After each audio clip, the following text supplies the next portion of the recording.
Hosanna to talking, why you just? Who boy you to talking, why you do? What's that? You need to talking, why you just? To talking. Can you open Tavio with a follow? Yeah, you to open Tavio with a follow.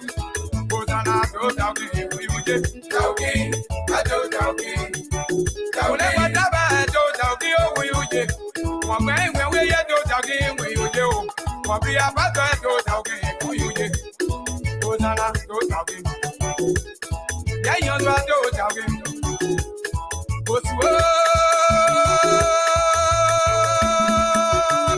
Prophet Rufus, okay, yo. Say, are you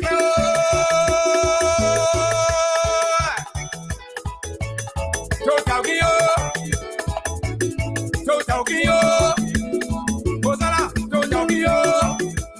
Yeah, you are now, Tokyo. One day, Tokyo. Hosanna, Tokyo. Why you, yeah, okay.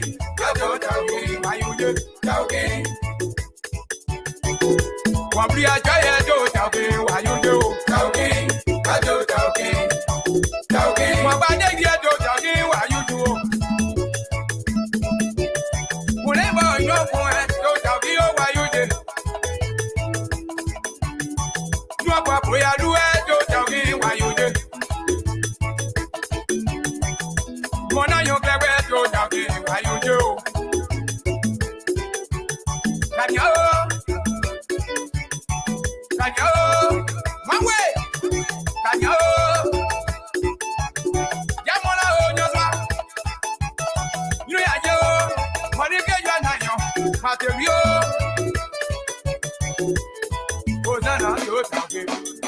Talking. Mira, yeah, you talking, your swap. Talking. First, you. Yeah, country where I talking, and you swap. Don't you know, say, baby. Who for your clever, say, baby. Don't you look at that, say, baby. Not what we are doing, don't say, baby. Yeah, country where I talking.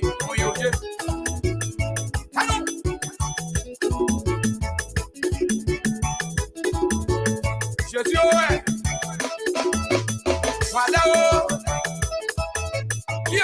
si yo doa yo yo Okay. Voilà yo Hosanna Tokyo ya yo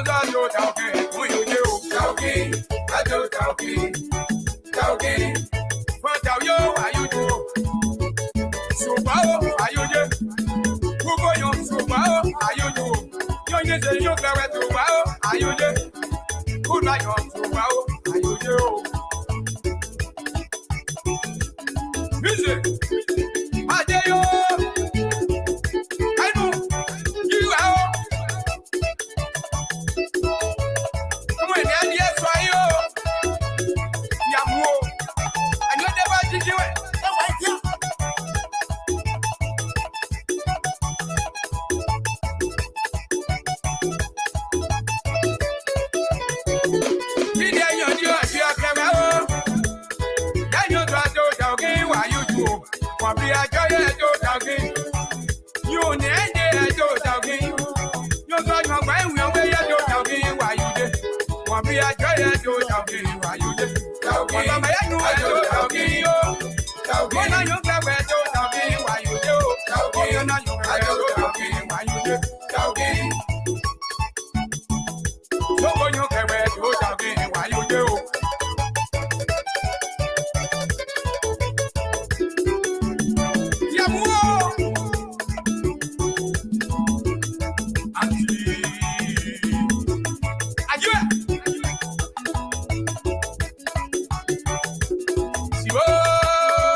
Good evening, welcome in the house of LPR. I will take you to Grand Jidat, Madam Zidian Tapua. Good evening, welcome. I will say to our own man, Dolaket, welcome as well. Uncles Ellis Kuyage based in North Carolina, welcome Moses Droport, and the rest of the folks. Just hit the share button. We got to shine some light on these evilness in high places. Good evening, welcome.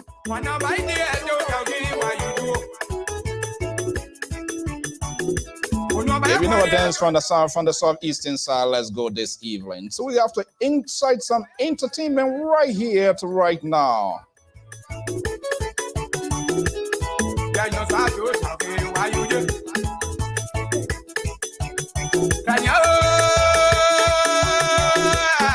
And here come Ella's in the house. Good evening.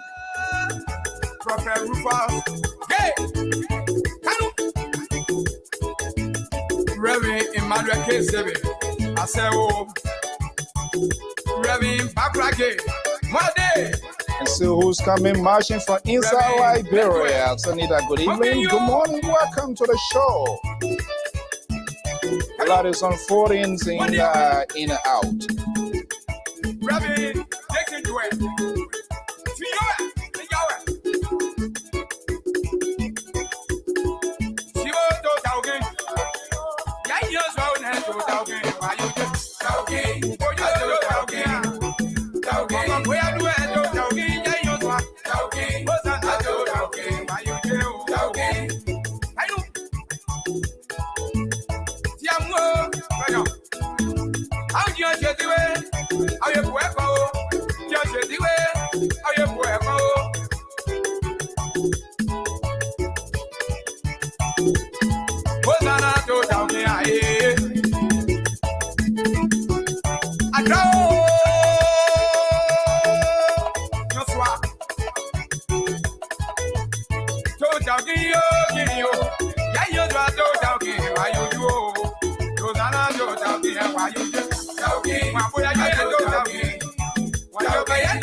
What a beautiful music fading away right here from the diaspora informative news outlet, the Fonso so right here this evening. Good evening, welcome to the show. This is how we're going to start the program here this evening, taking you to the southeastern side of Liberia. And so much we have a lot to do in common here this evening. Welcome to the show. I'm Fonso and so right here this evening. And let's quickly, we're going to get this program going for the good.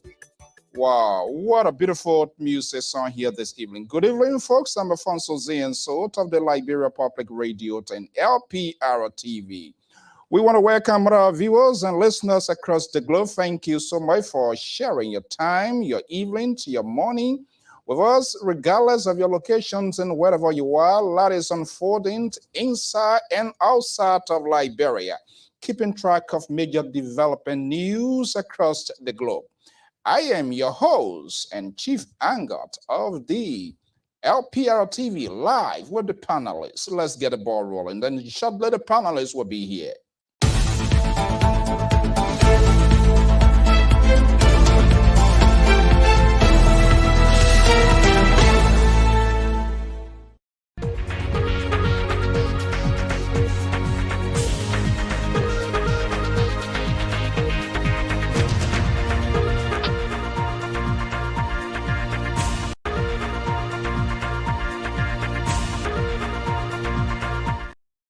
Good evening, good morning. Honor the sound of my voice. I am Afonso Zain Salt of the Liberia Public Radio and LPR-TV. We want to welcome you to today's evening broadcast right here from the East Coast. Very wet evening here. The snow still that almost in March, and we're still having the snow. That's the beauty of the United States of America. Welcome. We said we wanted to come in the cold, and so we are here. We have to deal with it. But a lot is unfolding inside, outside, all eyes on the Federal Republic of Nigeria. The opposition is now shaming what appears to be a fragile electoral process in Nigeria. Would there be a lesson learned? The Election Commission, Lassana Deleta Brown, is in Nigeria as well. What is the distraction in our country? The overhurried press conference, not ready for prime time, the fallout, the conversation is ongoing. These and many more are going to be the talking point right here this evening. I am your host, your anchor and presenter, Alfonso Zienso. We say good evening, good morning, good afternoon. Welcome to the show. Do us a favor, just hit the share button. It's not going to cost you anything. All you just want to be doing is to give a support to this network as we discuss issue. We are getting some interesting news. The authenticities of that news we yet to validate, but multiple sources are now telling LPR. We're going to be coming to that. What would that mean if it does happen, as it is being talked now? Very few in the inner cycle are aware. We have placed call, and it's a hair scratching. What would this be? I am Alfonso Zienso. We want to welcome all our viewers and listeners across the globe. Thank you for sharing your evening with us right here. Let's take a quick commercial break, and I will be right back.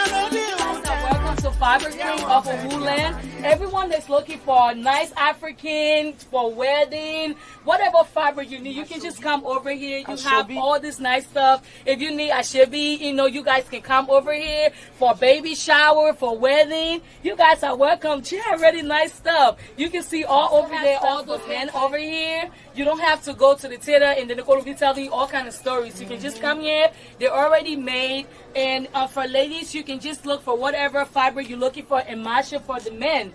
And, your husband already have a shirt made. You can get stuff for your kids. You can get stuff for the whole family. We have African slippers and ashobi hair ties all over. We have different kinds of lists and everything. So you guys are welcome, okay? It's really nice. It's Fiber Queen. On 6695 off of Woodland. 6625 Woodland Avenue, okay? So you guys are welcome, welcome, welcome, welcome. You have nice stuff here for ladies, for men, for kids, and for everybody.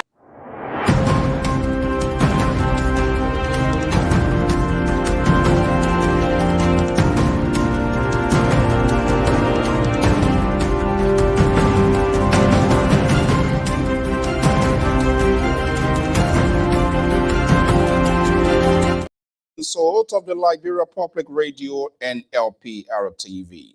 Thank you for sharing your evening, your morning to your afternoon with us right here from the East Coast, New England, Beirut, Ocean State of Rhode Island. We do some boat riding right here. Well, let's come to the news. Outside of Liberia, all eyes on Nigeria, the Federal Republic of Nigeria, in what appears to be a consequential presidential and legislative election. The opposition now is having apprehensive about the process and continues to assure Nigerians of the process. The system being used, BIFA, is now letting down. Courtesy of channel televisions in the Federal Republic of Nigeria. So let's do a little bit, I see it.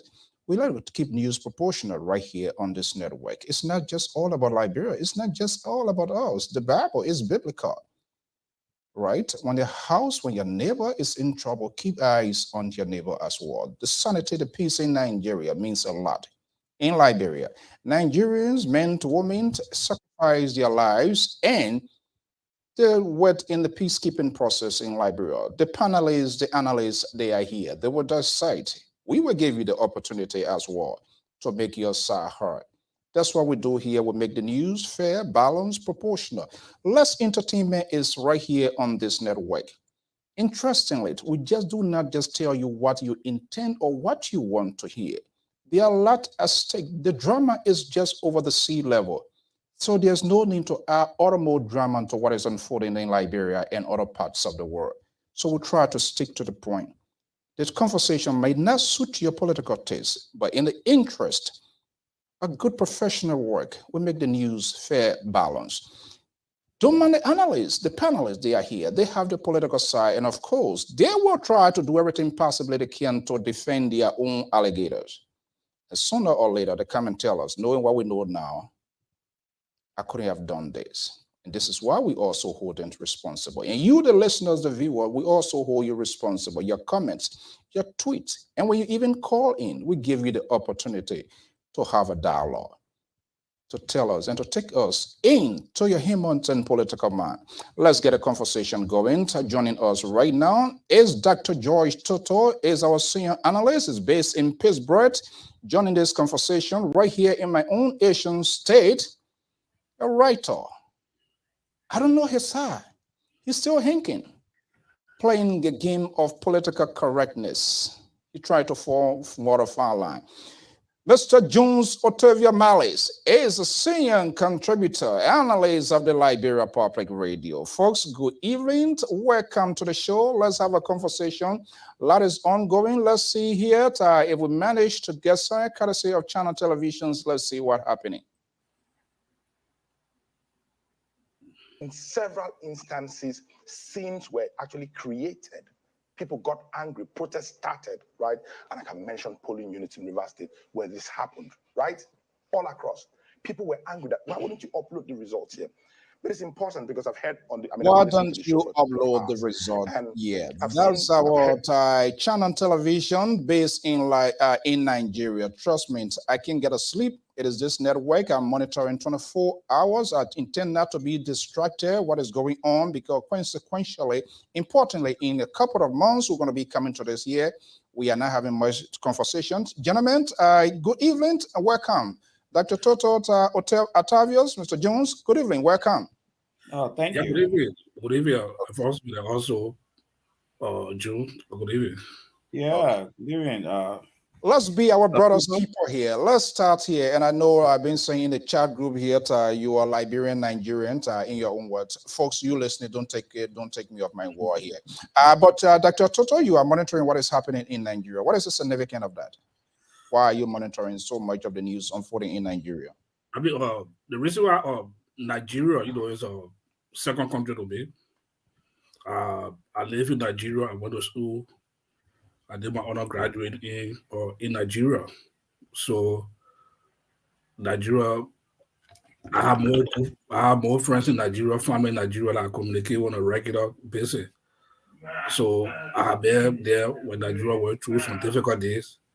During the day of Sonny Abacha, during the day of Abuja election days, when Nigeria was very tense and people to the brink of civil war, we were there and we saw this. So the election there also too, kind of a concern, not just for only the natural born Nigerian, but we someone that passed through Nigeria, during refugee days, and also the role that Nigeria played in our civil war also too, So it's something that very significant to everyone of us. Yeah, one of my friends, he gives in the nickname say Majak Boom, that I can interpret here. But of course, we all know exactly the role of Nigeria, the federal.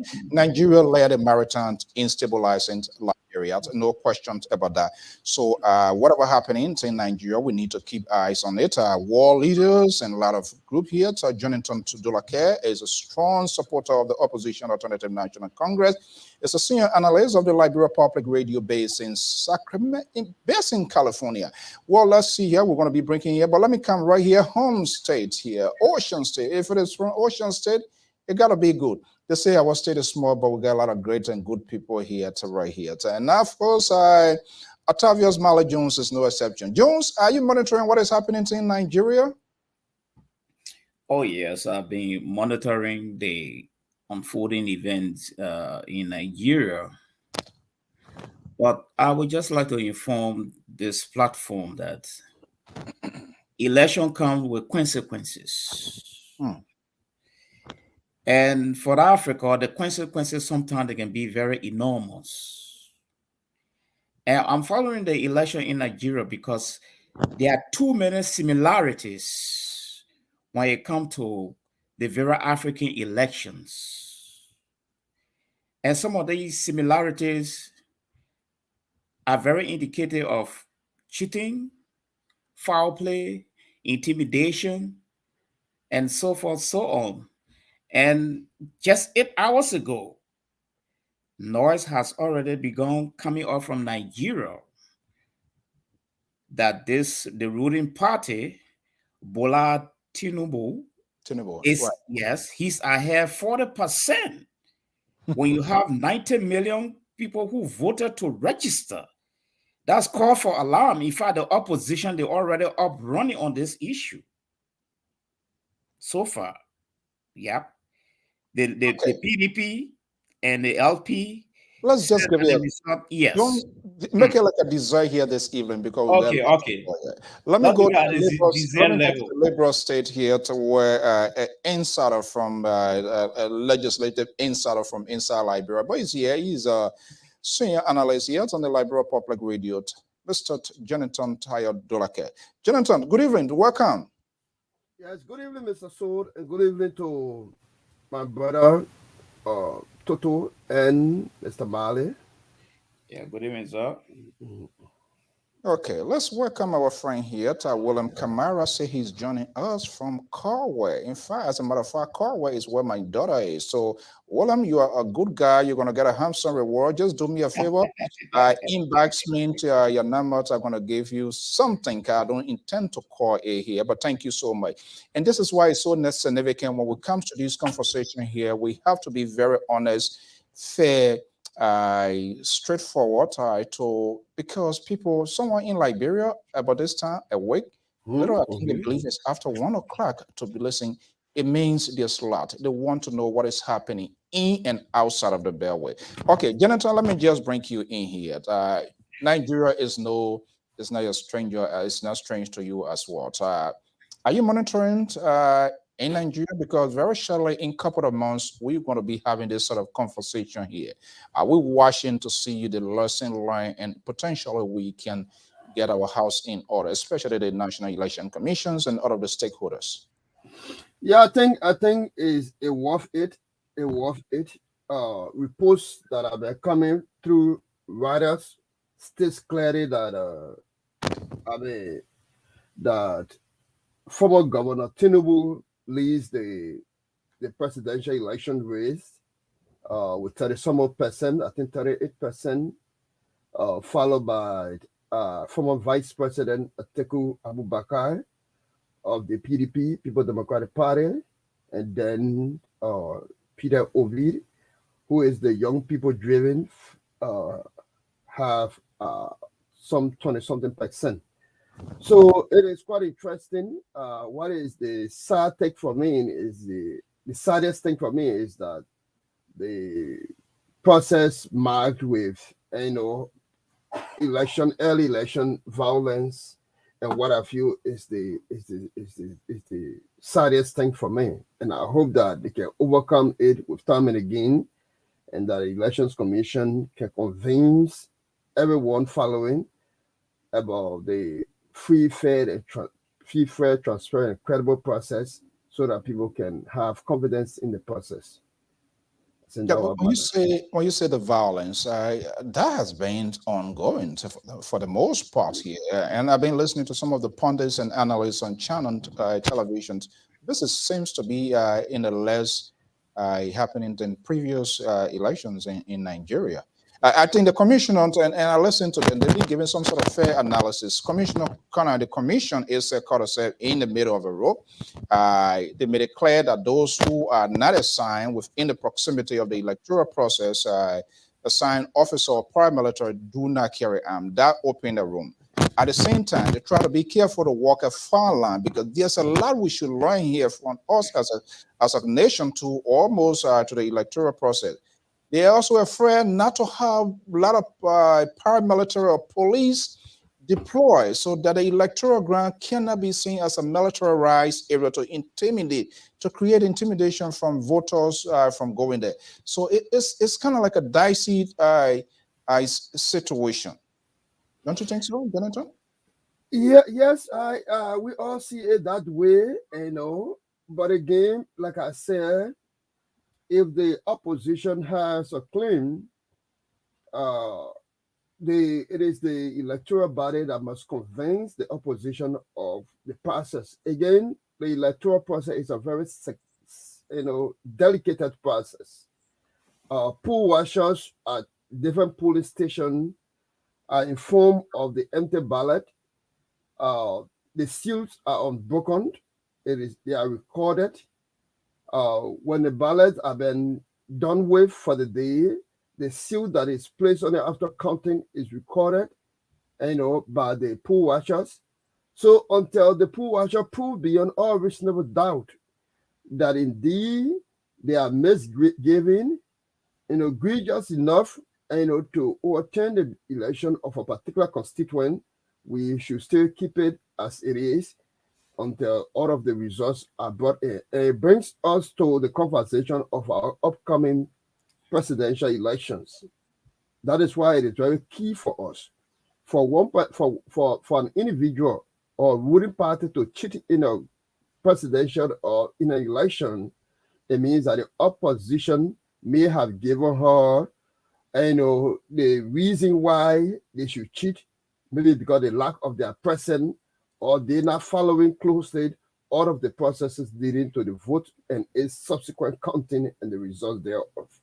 But if your party is present all through, like we intend to do it for the 2023 elections, definitely the chances of stealing votes is challenging for any political party. Okay, we are putting the horse before the race here. Let me bring in Dr. George Toto here. Dr. Toto, you listen to Jennington. And if I could lay my life on the line this evening here, I bet, and not even the single side opposition, perhaps was send people, representatives, they don't have to invite you, but to go observe the process to see how it happened. Your party, do you have anybody in Nigeria to monitor, to see it, to be a lesson learned process? Do your party have any representative there? I don't know whether LPP get a representation in Nigeria, but I did when I was following when they were recognizing foreign dignitary observing the election in Liberia when the Annex Commission in Nigeria. And I did hear that the delegation from Liberia were recognized. Yes. I was happy. I was waiting to see if people can go there, then something must be going. Yeah, so I was very happy, when they announced her name, the delegation from Liberia. So that's a subject for them to go and see, because the same biometrics I want to use for upcoming election, that's how they're using Nigeria. I hope this will be a learning process for them. We see a whole lot of allegations coming up now. We saw one of the more respected former president of Africa, Obasanjo. Obasanjo taking the election commission to task. That the result they are calling is different from what they have on hand. That's a potential problem. He's a former president, very influential. Yeah, very, very influential. Not only Africa, but around the whole world. For him to walk to the National Commission and tell them, say, this is what we have on here. Okay. The conversation is about to get interesting. The man from the far right, Atlanta, Georgia, Amos George is here. Let's say here, the guy who can just pull it without even to They are the friends of Donald Trump. They're still looking for the number to put on the finishing. Amos George, good evening. Welcome. Okay. All right. Carry on, Dr. Toto. Yeah, so all that you're happy about Nigeria, that was initially when people talking about Peter Obi for the Labour Party. The region that Obi, I was not too much move that Obi will make a breakthrough in the election in Nigeria. Reason that Nigeria is a very traditional society where you come with big diverse background. You have the East, you get the North, and you have the South, that have, and all those various places, they have in terms of geopolitics, right. Most especially the North, where when I saw Tinubu from Lagos State, when Bola leaving from going to the North to get his vice presidential candidate, and that's a huge area down there, to get somebody from there. And Obi have a charismatic, he's a good guy, the other job will follow him. But to break through the real traditional population of Nigeria, I think that was a difficult process for him. And we that the APC, is a incumbent party that coming in election. And we can see this thing over to beat an incumbent in African election is very hard. You have to really work hard. What makes it hard? What makes it kind of taboo? They have the resources. They have the resources, everything to get their way through, to reach out to the population. If you don't have the funding, if you don't have money, don't participate in elections. Yeah, so they have the money also too. They have the money, especially you talk about the North, and then the tribal effect also to the Yoruba, the Hausa, the Igbo religions. I've been listening to their commentators' religions also. Yeah, so let me hold you right there. Let me bring Amos George into this fray. He's another news freak here. Amos George, good evening. Good evening, Mr. So. How you doing? Great. Are you monitoring what is happening in Nigeria? Very shortly, folks are going to pivot and come to homeland, but we need to have this sort of conversation as well because it's a learning process. So we'll see what happens and see what is happening. Elections is an ad hoc system. It's a temporary thing. And let's see the kind of money our commission is requesting for in Liberia. That is absurd. So let's see what happens. But let me just hear from you. What's your take on the process in Nigeria? It's a shame. It's a what? Shame. I told you. Here we go. How? It's a shame. They had a last election 8 years ago that went introduced a biometric system. 8 years ago. Today, the commissioner got everything in terms of resources. They assure the public that this thing is set. As you cast a vote, it will be uploaded straight to the center. People cast a vote and they say, oh no, the machine is faulty.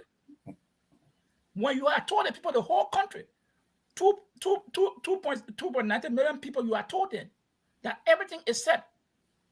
The system will work as you vote, it upload straight to the center. Where there's no internet, they will upload it, then they go to where they get internet and send it. So they told Nigerians, it's like the day of the election, you will know who wins. When the process started, then they said the machine went down and they said, hey, there's a technical glitch. A country like Nigeria, where the election community, they're not talking about resources, though. They not say, oh, we lack of resources. No, everything was provided. And the election commission, day before he had a press conference, everything was set. These are not just pockets incidents. You saw people throwing ballot paper. And thank God for camera nowadays. Yeah. So there's a shame on Nigeria. But what worries me now is about Liberia. Okay, and this is why we decided to have this conversation, because some craziness going on inside Liberia. We are completely putting that aside. I know someone's life is involved. Is that the first time? Is that the second time? Is that the third time? Absolutely not. Is it foreign to all? I would say no. We are rewarded bad guys in our country. We did not follow the step of Sierra Leone. People that committed mayhem, ran terror on our country. We give them authority. We give them, it becomes our power of Anthony. What do you think we expect? We raise our own alligator. And here we are today. Let me come to, I like to prevent crisis because I'm not a favor of managing crisis. And we Liberians, we are not good at managing crisis. So we got to do everything possible we can to avoid crisis because we are not good at managing crisis. Octavio, Mr. Mali, let me just bring you in here. We see what is happening in Liberia, in Nigeria now. The similar system is the NEC NEC is trying to bring that, is now holding. So what is the conversation needs to be held right now? I love the settings of the INEC committees where they have what they call coalition center. Everything seems to be look good. And that's the danger with technology. Nothing is guaranteed because this thing can give up anytime. Whether it was tested, that's a different thing. But here we are, even though they have a well-organized setup, all of their states, where local people will preside and just send them to the command center, and they begin to give real-time, like I was showing you. I'm watching it in the backstage here, and give that. That also brings to the point, election is a temporary thing. It's an ad hoc. You can be a commissioner and say you run the elections in Grand Jida in my town. It's not possible. Again, you can't trust the local leaders there because of this partisan issue here, because they know the people, they will be able to drive voters. Does this political party have if they don't have the resources, that are business. First of all, if you don't get money, don't partake in election. Octavius, will we have a learned lesson from what is going on in Nigeria to be able to catch it way ahead of time to be able to put our house in order? Yeah, the lady calling for a ridiculous amount of money. And I think I agree with Samuel 12 on that one. She can give justification why they want to do it. Back this, Samuel Dota, I can remember. GSA provided vehicles, government, executive mansion buses, other places were used. You want to buy a car? What happens after the election? Who are you going to give the cars to? It's crazy.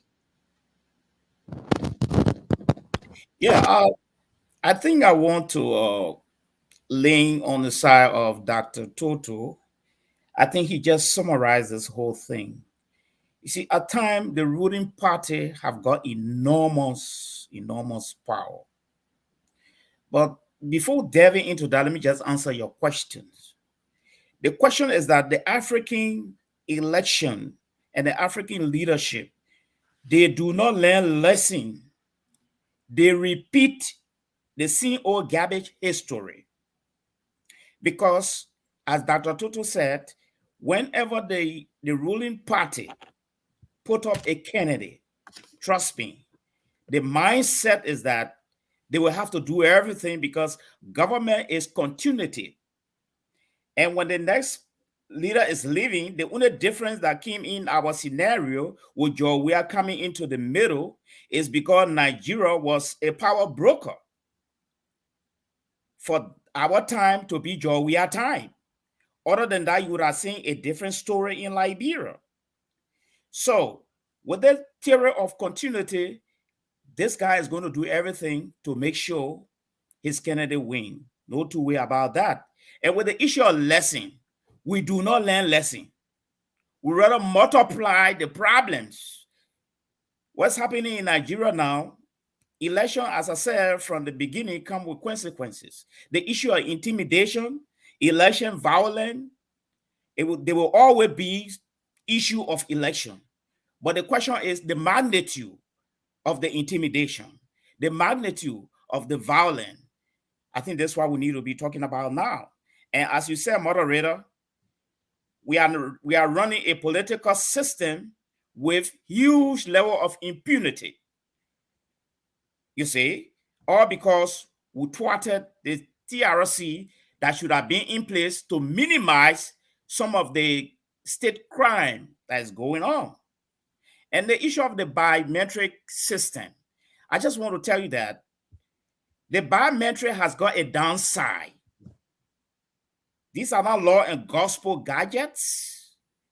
They have their downside.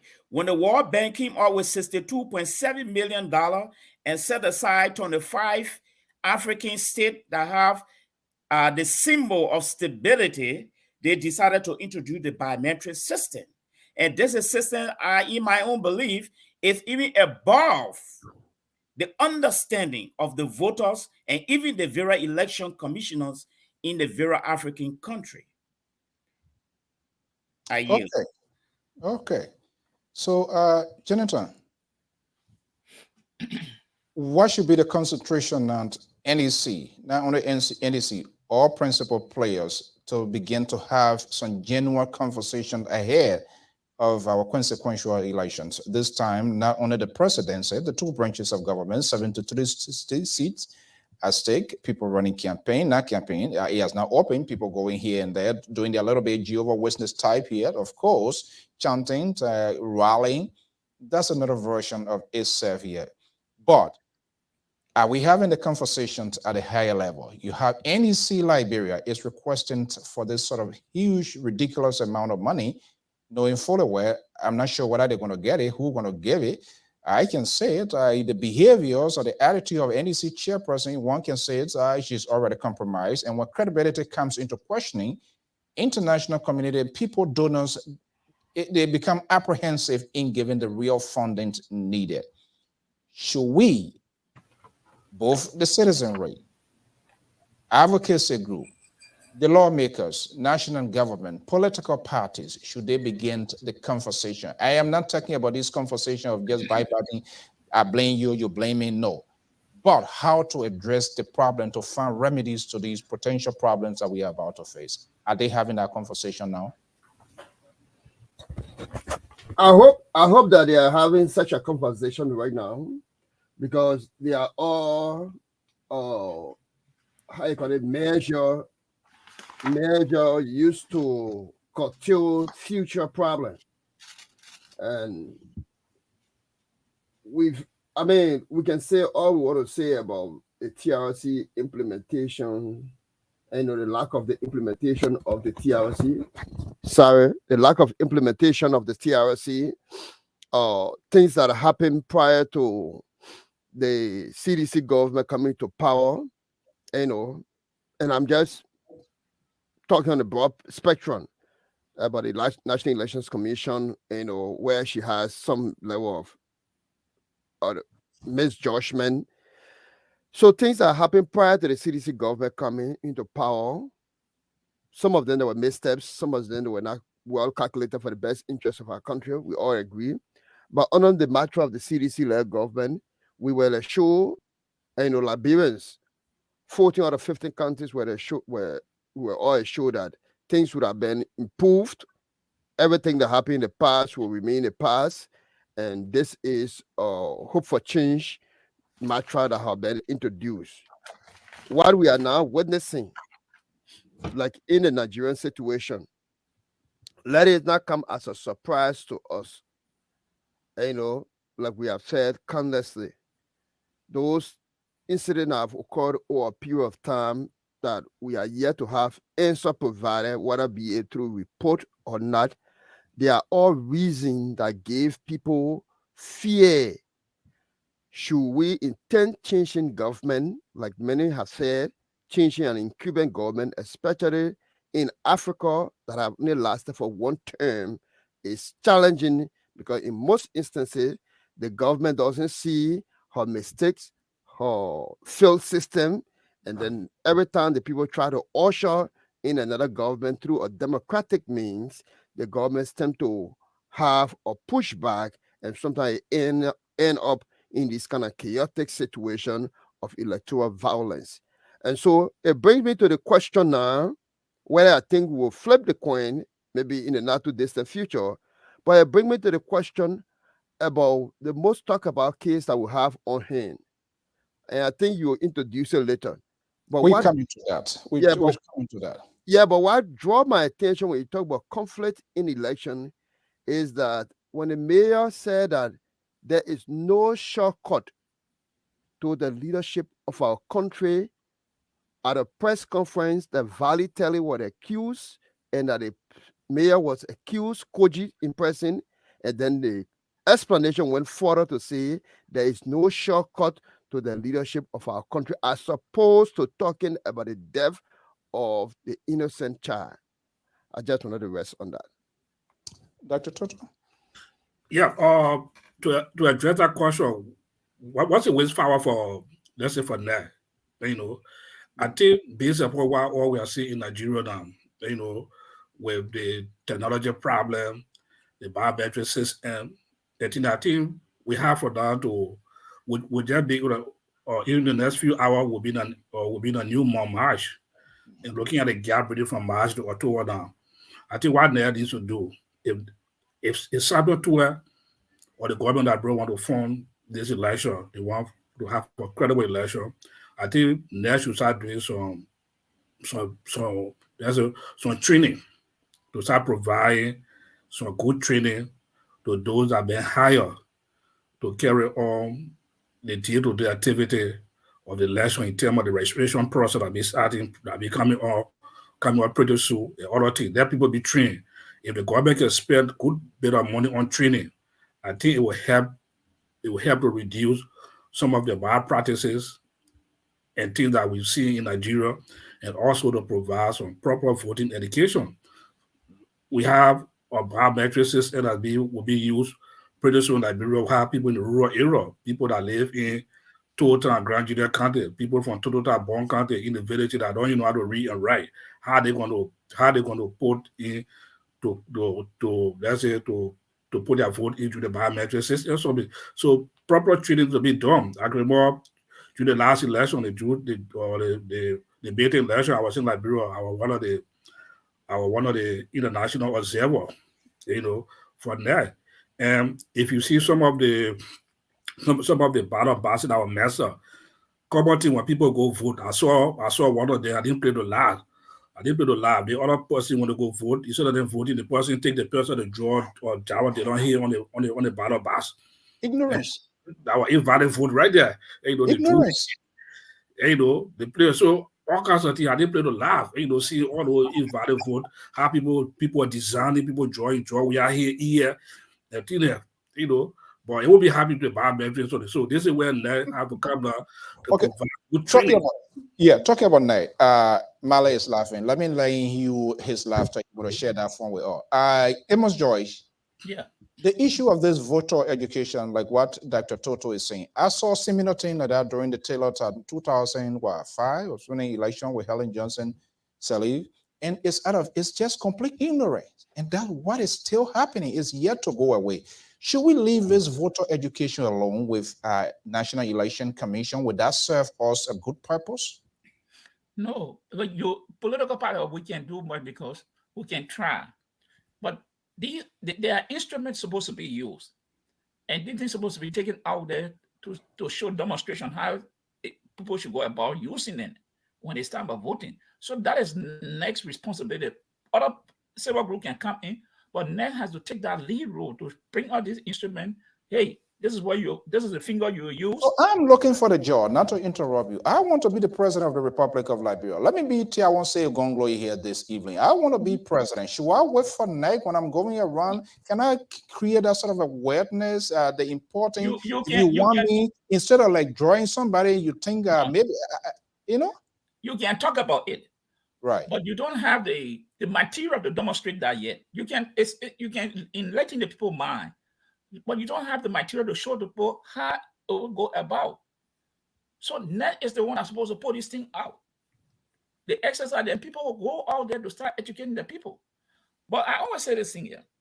Election is not rigged on the day of the election. It's not rigged on the day of the election. Putting the guy here in the water little by little. You're suffocating. Election is not rigged on the day of the election. I always say this thing. A far plan before. The same we see in Nigeria today, people voted. They took their votes and said, okay, we're going to upload it. And you see the uploading things start changing in our center. So these are things that people plan and calculate. And I continue to say, my fear is Liberia. We never use that system. Why we couldn't take a whole year to educate our people? Okay, let me bring in Malik Jones here. It is where we are today, and I continue to tell you. And all people say, oh, we don't want war. But I always say, if you don't want war, don't do that thing. I will encourage war. I will bring war. Oh, Lord. Because when people become disenfranchised, some people go out of the box or do anything. You see that every leader in Nigeria, they are talking about they are on the edge.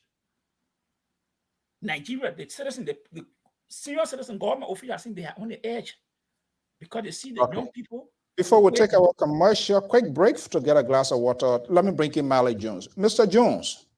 Yeah. Here we are. Everybody have interest in it. Whether you are contestant, whether you are ordinary Liberians, we are about to make a consequential decision. 3 major elections going to be held. You have the first branch of government, the two branches of government. So we're going to be giving people a power of antoning over our lives, going to be making some strong decisions. You have the executive, you have the lawmakers who don't have no offices back home, anywhere. They sit in Monrovia and making whatever decisions they're going to be running overnight now. Should we begin to have a conversation now? Political parties, their surrogate, their supporters, their attack dogs, should they begin a real conversation instead of being sentimental, being temperamental, and lack good judgment? Because everything when you do it in anger, you can't get to the bottom line. You need to start having the conversation. Let's stop this blame game. You know, let's look at the issue and let the society, let the world see that, hey, people are doing something to prevent sort of potential crisis. But if we do, you fire back, we're not going to get anywhere. Should we begin to have these conversations, point out those issues bit by one, step by step, so that we can create an open conversation that every Liberian would know? I thought by this time, I'm not in Monrovia, so I do not want to run a judgment. So we've been trying to get in touch with Mr. Flomo, the Public Affairs Director, for us to have this conversation. But those of you are watching in Monrovia, what our promo is running into all of the vernaculars, the importance of these elections, why they should vote. If you don't vote, it to your disadvantage. Just imagine if you don't vote and people making decisions for you. Think about it. These are things we need to tell people for them to understand. It's the media industry. We in the media, are we doing enough to have this sort of honest conversation? If Mali does not vote, if I don't vote, if I begin to insult, if I'm not telling the people how to get change, why we should affect change, then we are not doing our country service to. Go ahead quickly before we can have a conversation. Yeah, thank you, moderator. I think when you talk about democratic institution getting engaged with the election process, these things are based on interests. But we have major players on the ground that are directly engaged with this process. And these are political parties. And the rest of the democratic institution, like our platform and other platform, we will be there to showcase and what we believe in, probably the do's and don'ts. But here is my question. Censor was just held, and I understand. I stand to be corrected. That there were a lot of inaccuracies associated with this census. For instance, I learned even the population of River Cess in 2008 was 71,509 citizens that live in that place, and I learned the census had registered 96,500. I stand to be corrected. But what I'm driving at here is this. Where are the political parties? Where are the major players? Are they engaging neck on some of the inaccuracies? Are they taking neck to tax? I even understand that the ruling party is doing everything to replace election magistrates in the Vera County with their own employee. And this is very critical to free and fair election. Very, very critical. What are the political party, the stakeholder, what are they doing?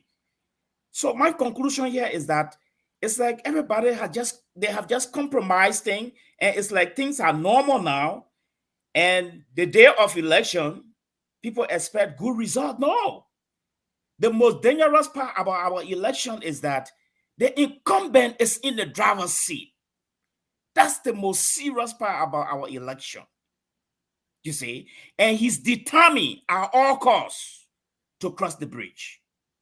And the opposition is also determined at all costs to prevent him from crossing the bridge. So it's like even the intimidation, it's even going at a higher pace it's going to go at a higher pace in our country. But the political parties, the stakeholder, I think they have compromised a whole lot of things. And it's not late yet for them to even take neck to tax on the censor issue, to take neck to tax on the election magistrate they're trying to replace in the Vera County. I yield. what we can validate that to say that the government or anybody is trying to do that. Gentlemen, we are getting some developing news. Let's take a quick break and I will be right back.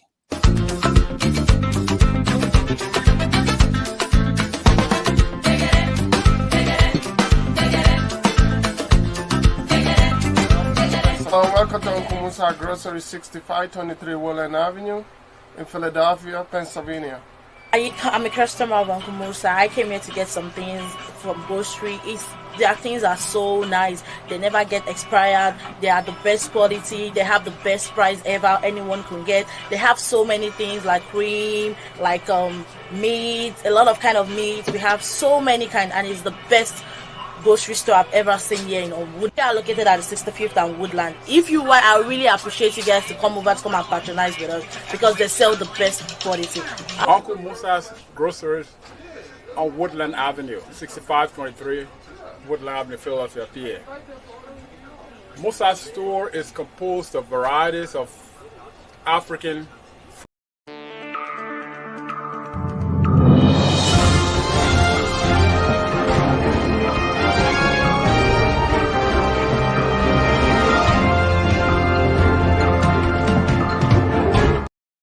Good evening. I am Afonso Zeansot of the Liberia Public Radio and LPR-TV. By the way, if you have business, you can also advertise with us. What, gentlemen, here what we are hearing, the authenticity of this news, multiple sources are now telling LPR New England Bureau there seems to be a high-call conversation regarding the Lord Mayor of the city of Monrovia, Major Jefferson Kojit. Big hands are now having a conversation inside with the government. Very few people. We place a phone call with some sources inside the government. They are now saying it's a hair scratching, considering probably we will wait to see what becomes next. Jefferson Koji seems to be another headache now with the president of the Republic of Liberia.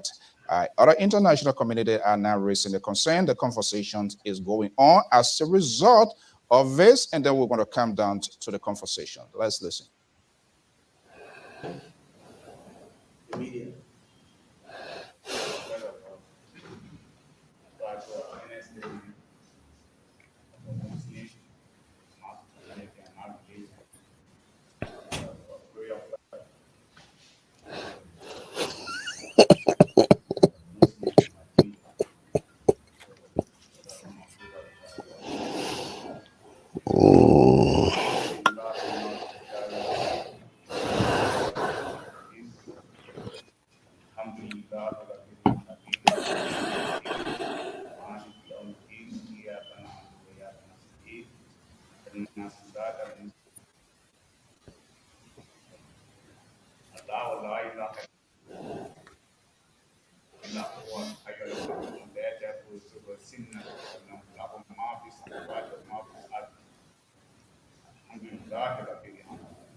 Okay, I believe we are listening to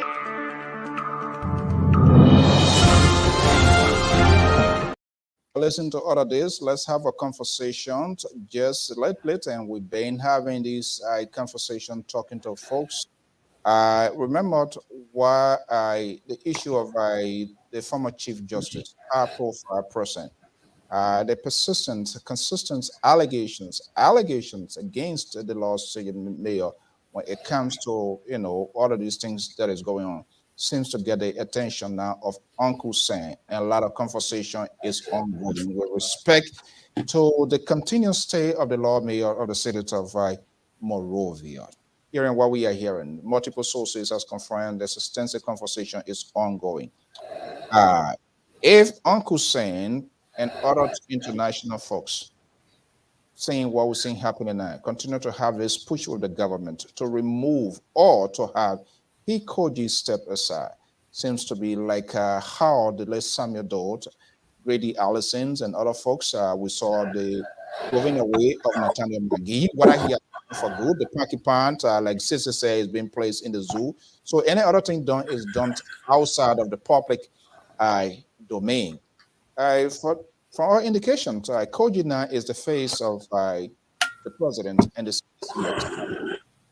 If the international community step up their gear with other precious group, so he said, according to front page, he going to submit himself to investigations or to cooperate with the police. That seems not to be that enough with other people outside of the bedroom. If Uncle Sam and others continue to the oppressing that we are hearing, we yet to validate that. The government cannot even confirm that as well, but folks are also having this sort of conversation. If this happens, what is the implications? Let me start with George Toto. Dr. Toto, you think the persistent, if you talk to the other side that supported, they will say, well, there's just a reason they are targeting here. There's another way to disable maybe the establishment politically here, but that is ongoing on. What happens if Uncle Sam and other international community that we are hearing mounting, if they mount pressure on the government to have this guy removed, what does that mean for the electoral process? I doubt we don't know yet. Anything can happen, but for now to the elections is quite a little bit time here. What happens when someone kick the can down the road? Yep.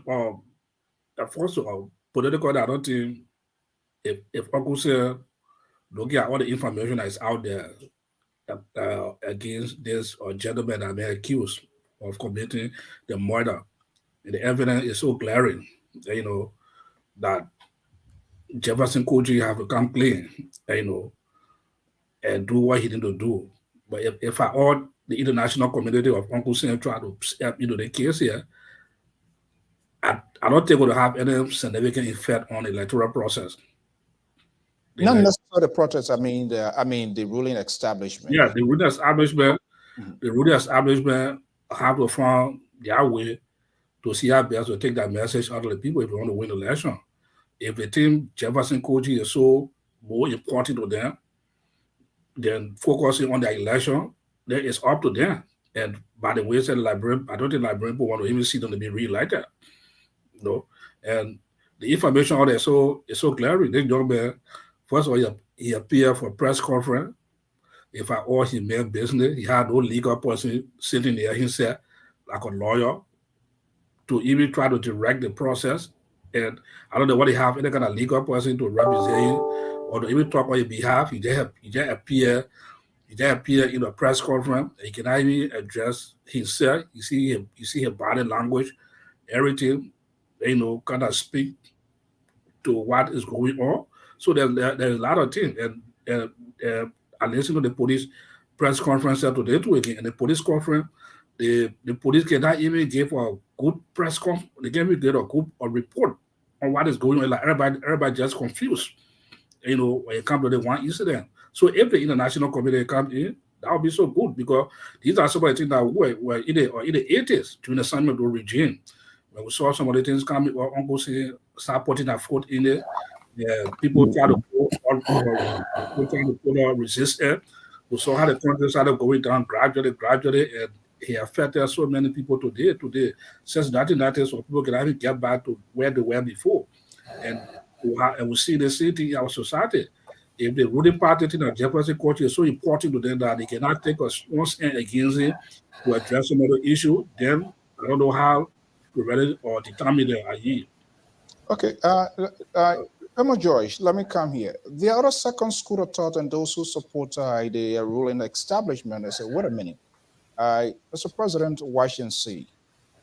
Some of your strong supporters have been targeted simply to politically disarm you so that you'll be vulnerable to the oppositions and not be able to regain state power.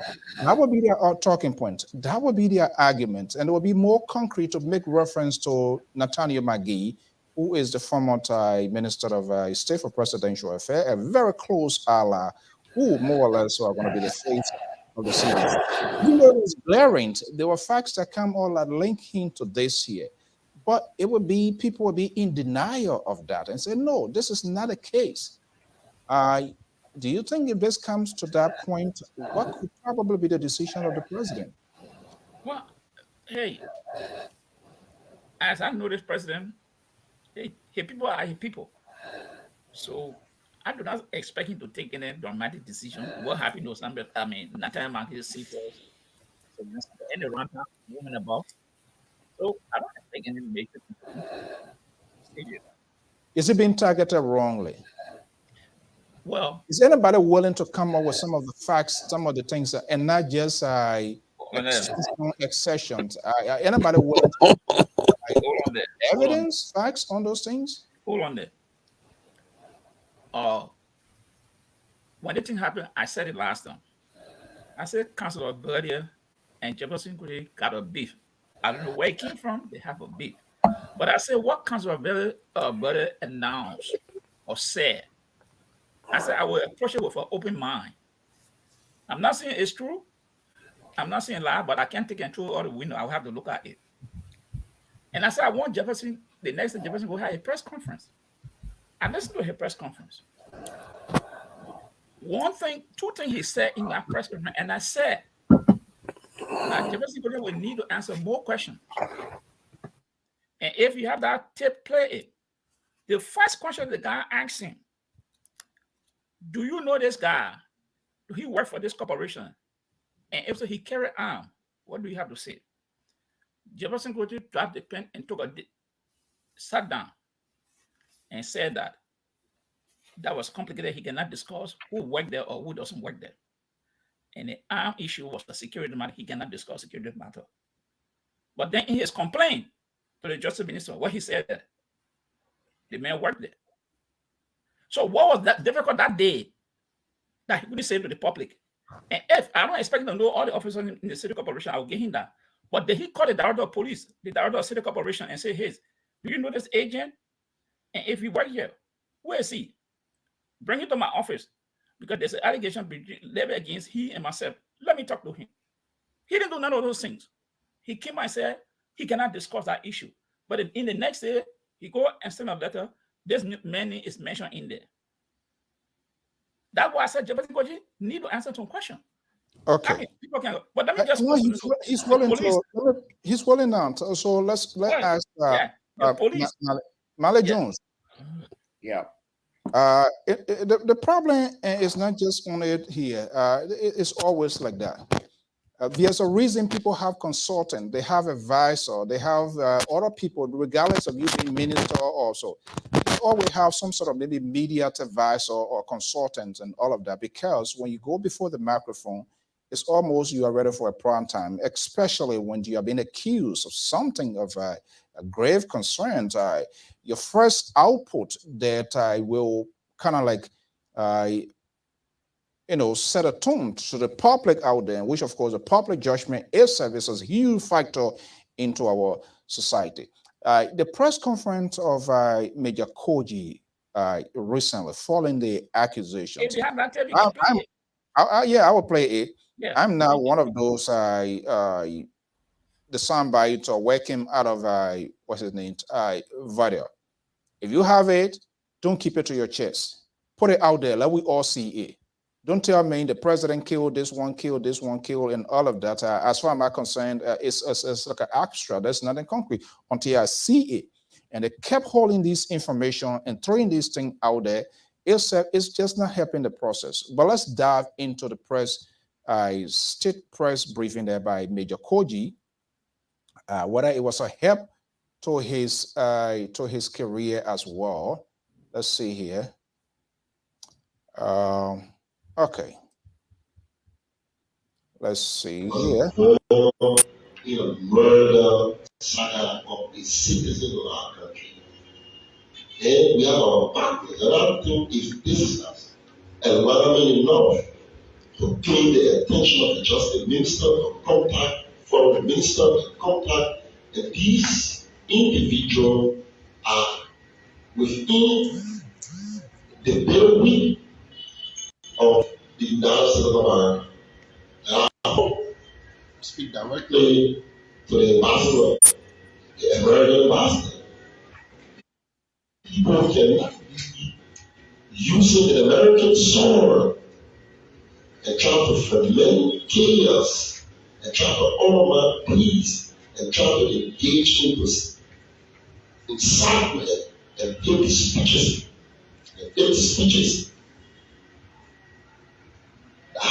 proclivity to engender chaos in our country, most especially as we go to elections. You see what I'm talking about? Why it's good to have a media consultant? If you had a good media consultant, you don't want to go in here. There's something that is something, your character and every other thing is at stake here. Vadia is an ordinary librarian. I can come, you can come, and something is would that something you really want to go to respond and put in much enough time? Let me ask you, was he remorseful during that conference from start to finish? Or So you don't have that part where they asking the question? Papa will get the information, we'll dive into it. You must start trouble here in the evening. Yeah, but I mean, people are watching here. But let me just ask you, if you watched that the conference from start to finish, was there something that you saw in terms of the way he addressed the media? It was not just only the media; he was speaking to the world. Other people were watching because you've been accused of doing something. Do you think he did himself good in that conference, Malice?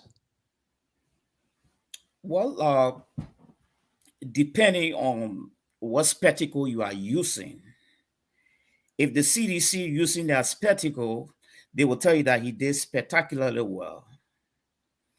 If a neutral person is using that spectacle, they see some inconsistency with his body language.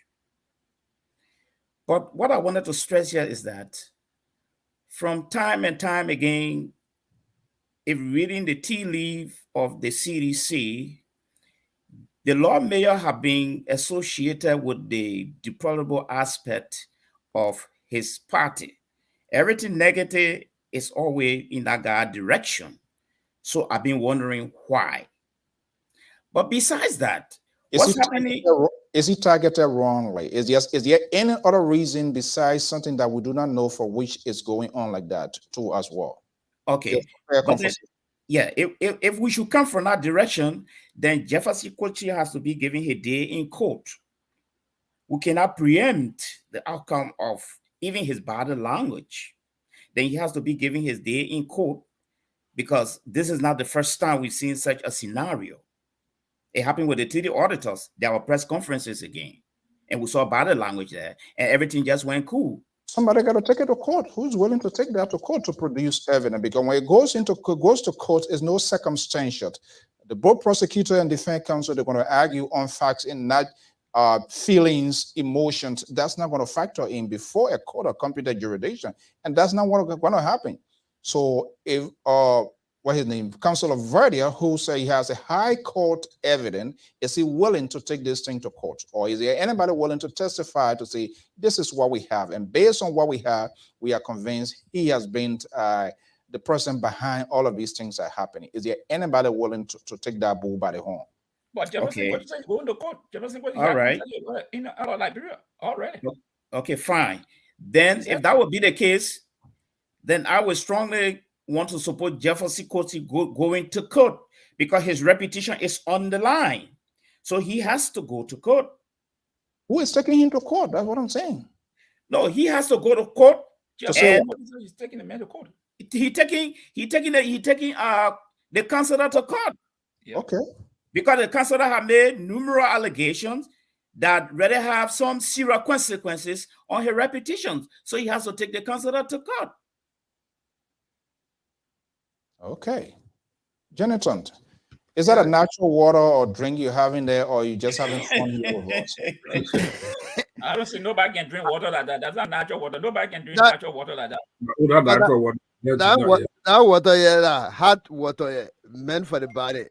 What can I? To be honest with you, I have not fed my belly for the cold yet. I must be honest with you. But let's get to the Liberian people conversation. In the interest of fairness, is anybody willing to, even though he said you're going to go, is anybody willing to produce high court evidence? We've been hearing this thing, it's been ongoing for a while. And I think it's unfair that when somebody feels they get a right document for which someone's supposed to be prosecuted, and they are holding fire with those things, it's not doing the country good as well. Do you see that happening? thank you so very kindly. I think one of the statements that was made at the on the spoon talk with Councillor Verdier is that if Liberia was a safe environment, he would have walked in and lead the way to producing pieces of evidence that will lead to persecution. But I want to say that based on the different accounts provided to us, as we have been described as people in the bailiwick of the United States of America, because it was not just Councillor Verdier, they have really communicated through MICAT. They have written a letter to the PUL officially complaining about people having this kind of network on for Liberians to listen to. But I want to say there are probable costs associated for further investigation that will give reason to diving into the allegation leveled by Councillor Verdier. I want to firstly say that we from the opposition, we are not targeting any WIA officials.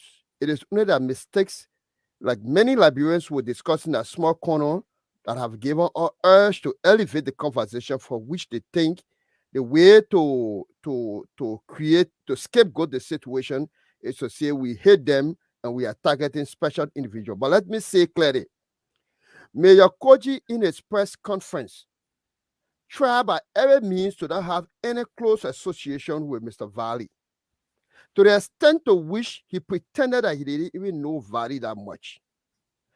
In Mr. Koji's statement, his letter and communication to the Justice Minister, he said Valley is currently a lecturer at the Mujad Tahali Mosque, a Muslim school in Boaville of over 200 students.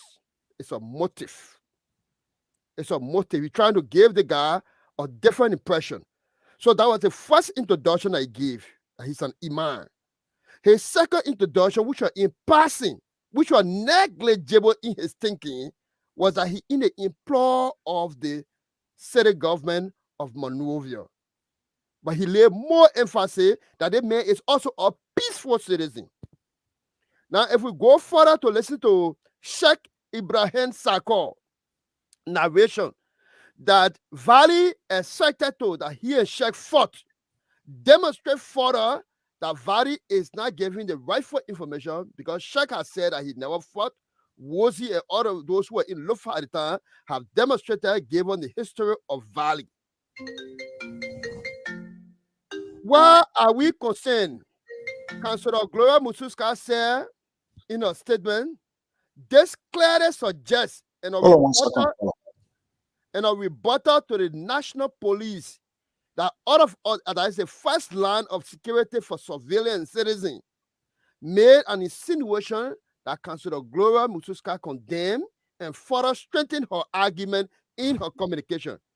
This clearly suggests to us that the police knew the fact. In essence, she's saying that it was a government orchestration because you got a fight with you.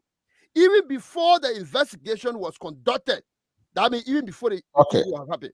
So what I'm saying in essence here is that given the RG appearance to the Liberian Senate, that he does not know, I came from Liberia 2022 April, know that the Montreal State Police have been carrying arms.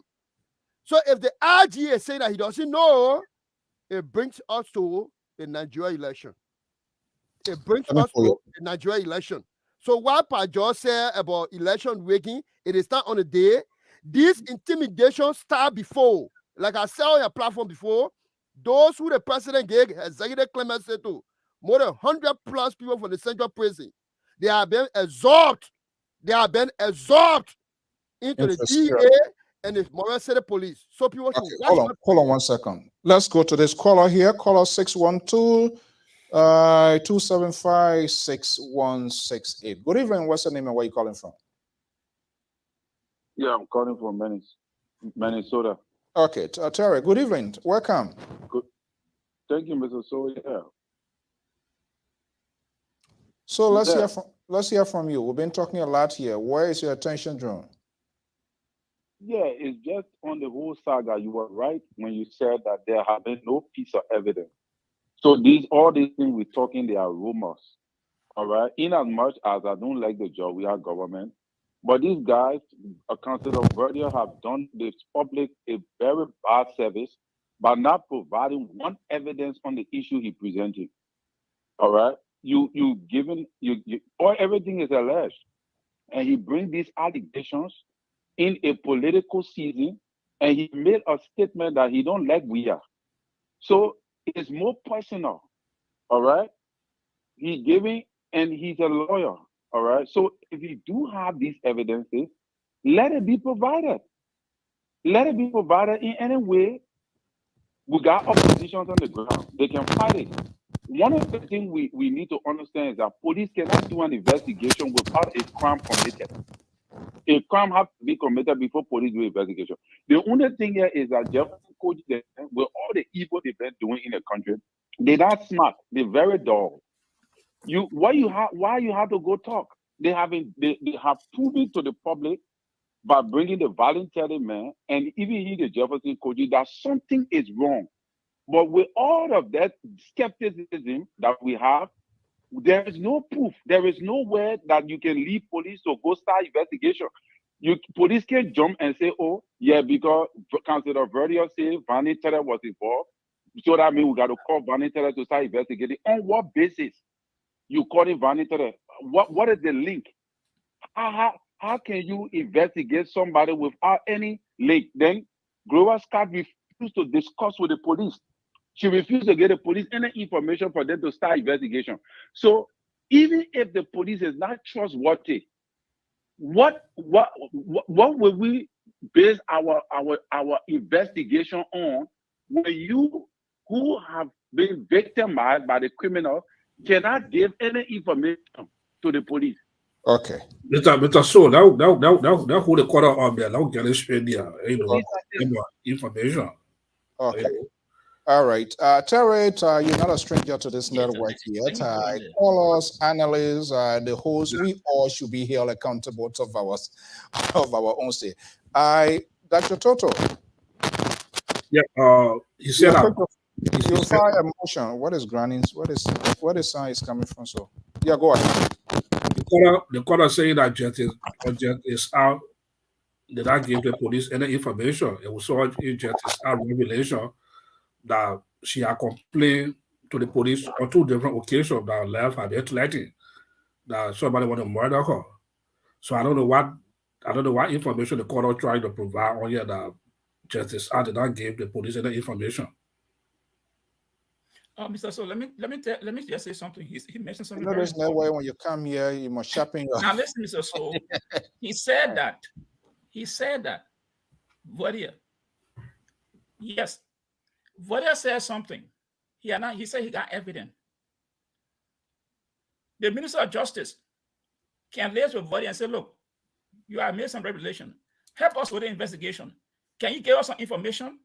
It's also incumbent on the Minister of Justice to contact Councillor Verdier. And you don't have to be in Liberia. Hold on now. He don't have to be in Liberia. They can ask him. You have made some revelation. Based on the nature of this case, can you provide some information so we can go after these people? He can do like that. But to say, there's no information. I don't know what a terror listened to the Liberian Senate today. That the IG, Patrick Sue, that tomorrow 10 o'clock, Valley will be going to the police station. So there is information out there that the police can act on. Secondly, Gloria Scott, Patrick Sue said, since the incident, they have not spoken to her, to them. If they have not spoken to them, now one of my analysts, I know Mr. Kete is listening. Kete came on the show the last time that Gloria Scott told the police that the electrician were the one who did this act. I question Kete, is that what the police told you? He said in the report, and that's a report he put in the chat room. And that report was directly from the police, saying that it was a domestic worker. Gloria Scott came back and said, no, the police were insinuating. That means the police were seeing that somebody there, but it was not from her. They are not spoken. So that, Mr. Keder and Terry, those are the incidences that happen now. Were just happening, it undermines the police credibility. in this case. The Minister of Justice can get in All touch with Vodia to I'm not assist going to them be. to solve this crime with further investigation. Okay, thank Those you are the so channels much. you use. You Okay, can't say, 30 seconds, so we will. 30 seconds, so I will go back. Is there anything you want to respond to?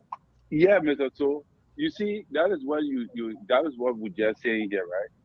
We don't even have nothing to discuss on.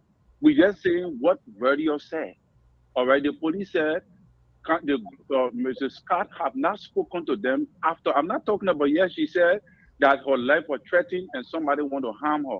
It is true, she made those allegations. But right now, after the death of her daughter, she has not given any description as to who were attacking them, to describe the image of the person. Nothing. There is nothing. Okay, so quickly, hold on. Yeah. Why the police lie on her? Guys, we're not going to put our caller in the lion's den. Let us have a conversation.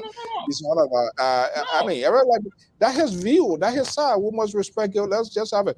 So quickly here. Now, the accused, hold on a second, Mr. Joy. The accused was showcased, right? Did you watch the interview or his press briefing? Yeah.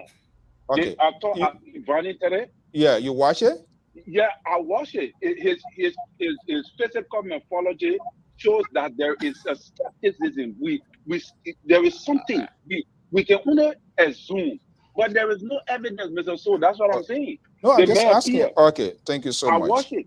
All right, thank but there is no evidence to hold the man. You want to be that man from Bombing who was speaking at Herald Book about what he needs? Said in snow. Snow. Thank you so much. Okay, let's welcome our senior analyst, Koto Jala-Balayant, joining us from the Garden City of New Jersey. Good evening. What, you were in conversation with Omen Boycott, or why you came so late, or what? Yeah. You coming for second fundraiser for a we don't know how much you raised that time. Koto will tell us. My man, I'm bringing you into the other thing. We raised about 22,000. You don't know that? Is that for the foundation or for a party? Which one? It's foundation. Waka Foundation. Oh, okay. No, I just ask. I'm curious to know. Okay, good evening. Welcome, my dear sister. Good evening. Welcome to the show. I know you've been monitoring, but we'll give you a few minutes to settle down, and then we'll bring you into this Friday. Look, Marley Jones. Yeah. This whole thing here, he's going to the court, you're going to go to the police. We don't know the investigation. We don't know whatever statement, what are you going to be made public, what are you going to be on camera, what are you going to look like here? Look, if we were to take it into the public and we make you a presiding judge, will you find somebody guilty? Well, I think 609 number caller 609. Just hold on, we'll come right back to you. Can you please lower your monitor, caller 609, because we're getting a feedback. Please lower it. After that, you can play it. Thank you so much. Okay, Mala, before I bring you in, let's give our good people a little bit chance here, and then probably you will add your point there. Okay, 609-1191. Good evening. What's your name and where are you calling from? I'm calling from Pennsylvania, Bristol, to be specific. Pennsylvania. What's your name? Do you care to tell us? Yeah, this is so. Why we are talking here about Valley Taylor and Councilor Jerusalem put out this information. Valley Taylor, I was very sure have worked with the USAID on the project called LCRP Enforcement. And I went there in 2003. We had what they call the conflict analysis workshop. But we wanted to know why the Mandingos and Loma cannot coexist. And to be specific, we had that workshop in Vonema. It's a lake time called Vonema, the river running, that is native from Vonema. And there's a lady that came up to tell us that this same guy, but that name, I guess I left a document back in Liberia, that this bad guy captured them. She was married to a Loma guy and had 3 children. And the baby she showed us, I think between that child, between 2 or 3. The eyes, I saw us as a late baby to use the bed nest to cut his hollow throat. The child refused. They went to the next child just like that. And they had Valley under the other child soldier to cut that man through. And we're told, we are hosting the workshop, not to show any sign of crying or anything. But my bosses for the U.S. Marshal were the first people, a lady that was a moment to cry. I can remember one came on Sherry when we also was a customer here. This Valley guy was mentioned that after killing the more husband, they escorted that woman from that village as far as Morovia Junction. And she said to her, say, you want me to forgive Mandinka people? I'm not just calling Mandinka people, but this particular young man, his name to be involved in a lot of things. Because the judge told us that he has evidence. And he was so blunt to call this guy name. Look at the body language from Valley. And look at the eyes. You will know that the pepper spray hit. After 7 days, he brought him and look at the man, this funny up. Where the evidence are looking for? You go grab the poor old man who do a generator job. When you two so you who are not in around it, the justice house and put them in jail. Now you release the old man and let the 3 children. The body said nitrogen and Jefferson dead. The whole Jefferson man is using this guy to do all what is dirty work. Jefferson press conference, you see his face, the continent. When the general actually met drop his pen quick. He talked like deep breath. So what are we looking for? Now, if we don't have evidence, but the numbers of killing in our country, my brother, no investment will take that risk to go to Liberia. The West Side will don't have forest. Thank you so much. Thank you so much. Let me come to home state here, Tavro Island, 401 number here, 2887. Good evening, caller. What's your name? Alfonso Sozina, can you hear me? Loud and clear. Yeah, this is Brother Melvin Howard of Rhode Island. How you doing to the panelists? How you guys doing? Comrade Datu Howard. Good evening. Welcome. Thank you. So I was kind of monitoring the show and following the discussion, and I decided to call in as a Liberian to weigh in because what is obtaining in our country, indirectly or directly, some of us, we are affected. I think you all on the panel know our story. We went through that same episode before. In 2020, when my late brother-in-law, our friend from Rhode Island, the late Emmanuel Batten Yinswa, he was murdered in cold blood. And up to today's date, we have not gotten closer to the case. So I do understand some callers when they call, they have not gone through what we went through. So they will just, I don't say anything. But let me say this clear and loud to the Liberian people. We should not make fool out of ourselves. All right? This issue has nothing to do with politics. It has to do with people's life. Councillor Scott, he left the country. She's someone else's mom, sister, aunt, and what have you. Just in the case of Mr. Niswa. This government today, Mr. Niswa, he was on the transitional team of this government. He worked and served in this government that saved thousands of dollars for this government at the RA. But guess what? He was murdered. So, guys, let's look at the facts. I don't know Valley Taylor. I know him if I don't care to know him. But look at the facts here. If you got your football team or soccer team and you lack professional from running war playing your team, you got a professional team. Look at our security sectors.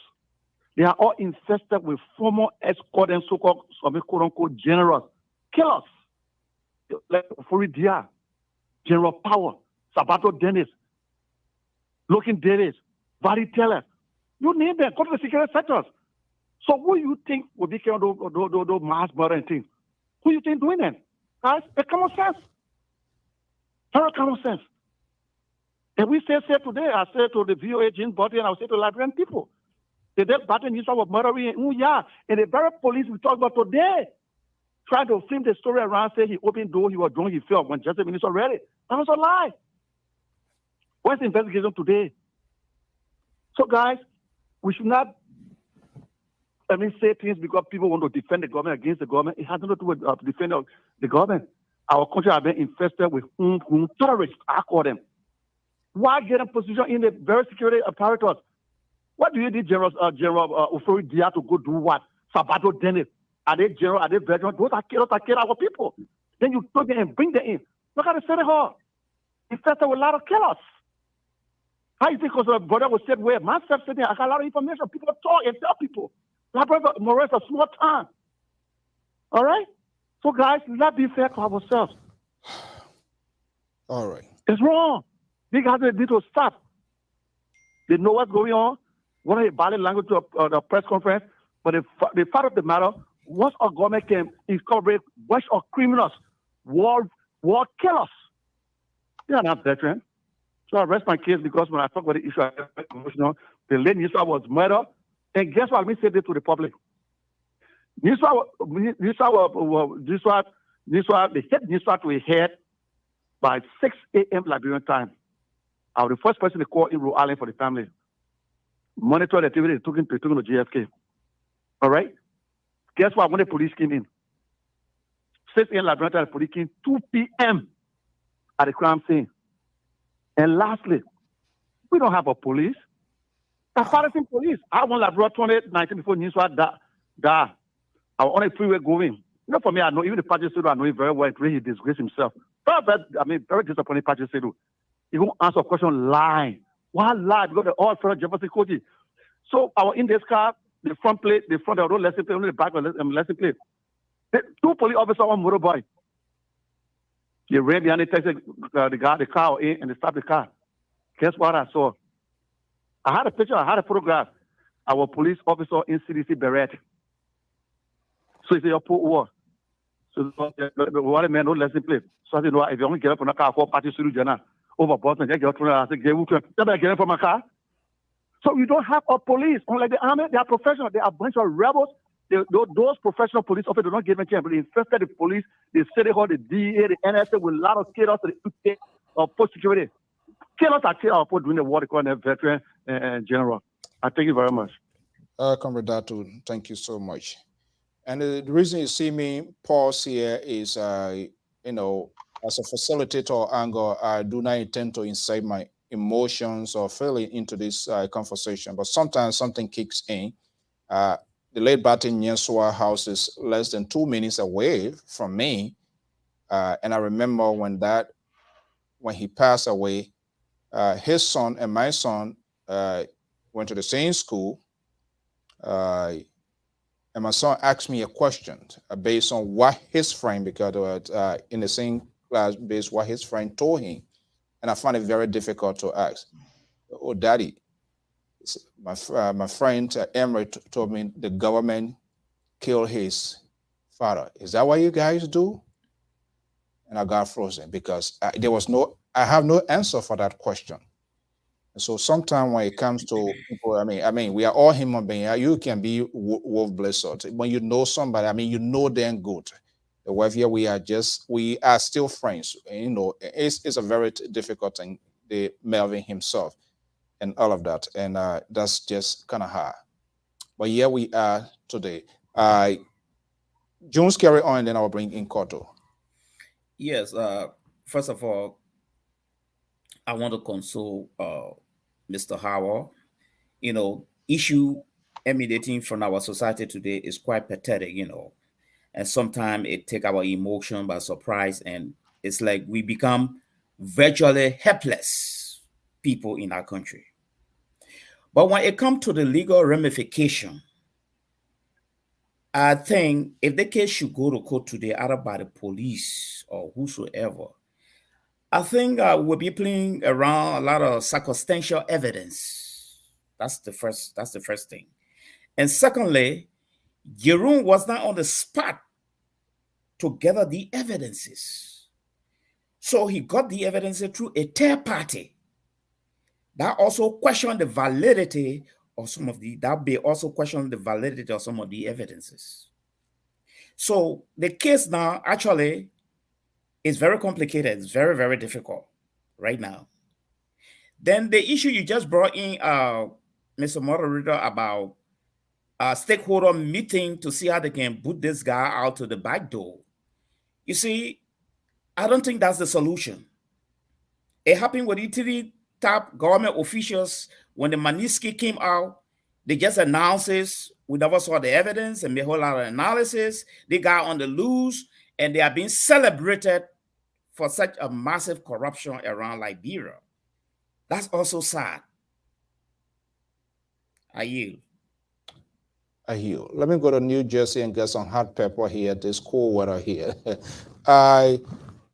Koto, let me bring you in here. You've been listening. I don't know what's going to be end of this. I think stepdaughter or whatever child by former Chief Justice Gloria Moses Scott here.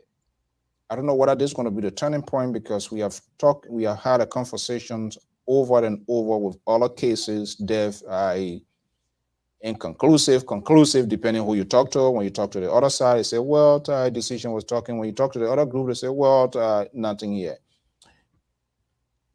Is there any time sooner you think we're going to come to an end to this thing here?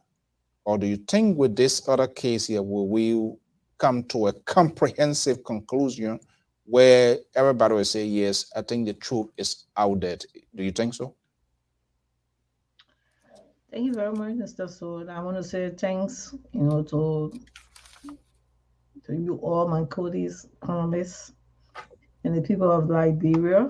I want to say hi or morning wherever you are at this time. For me, it's a sad moment because Gloria Scott happened to be one of the ladies that I've had admiration for in Liberia, that I could stood for, that I could want, that I once had that admiration for and still have that admiration for.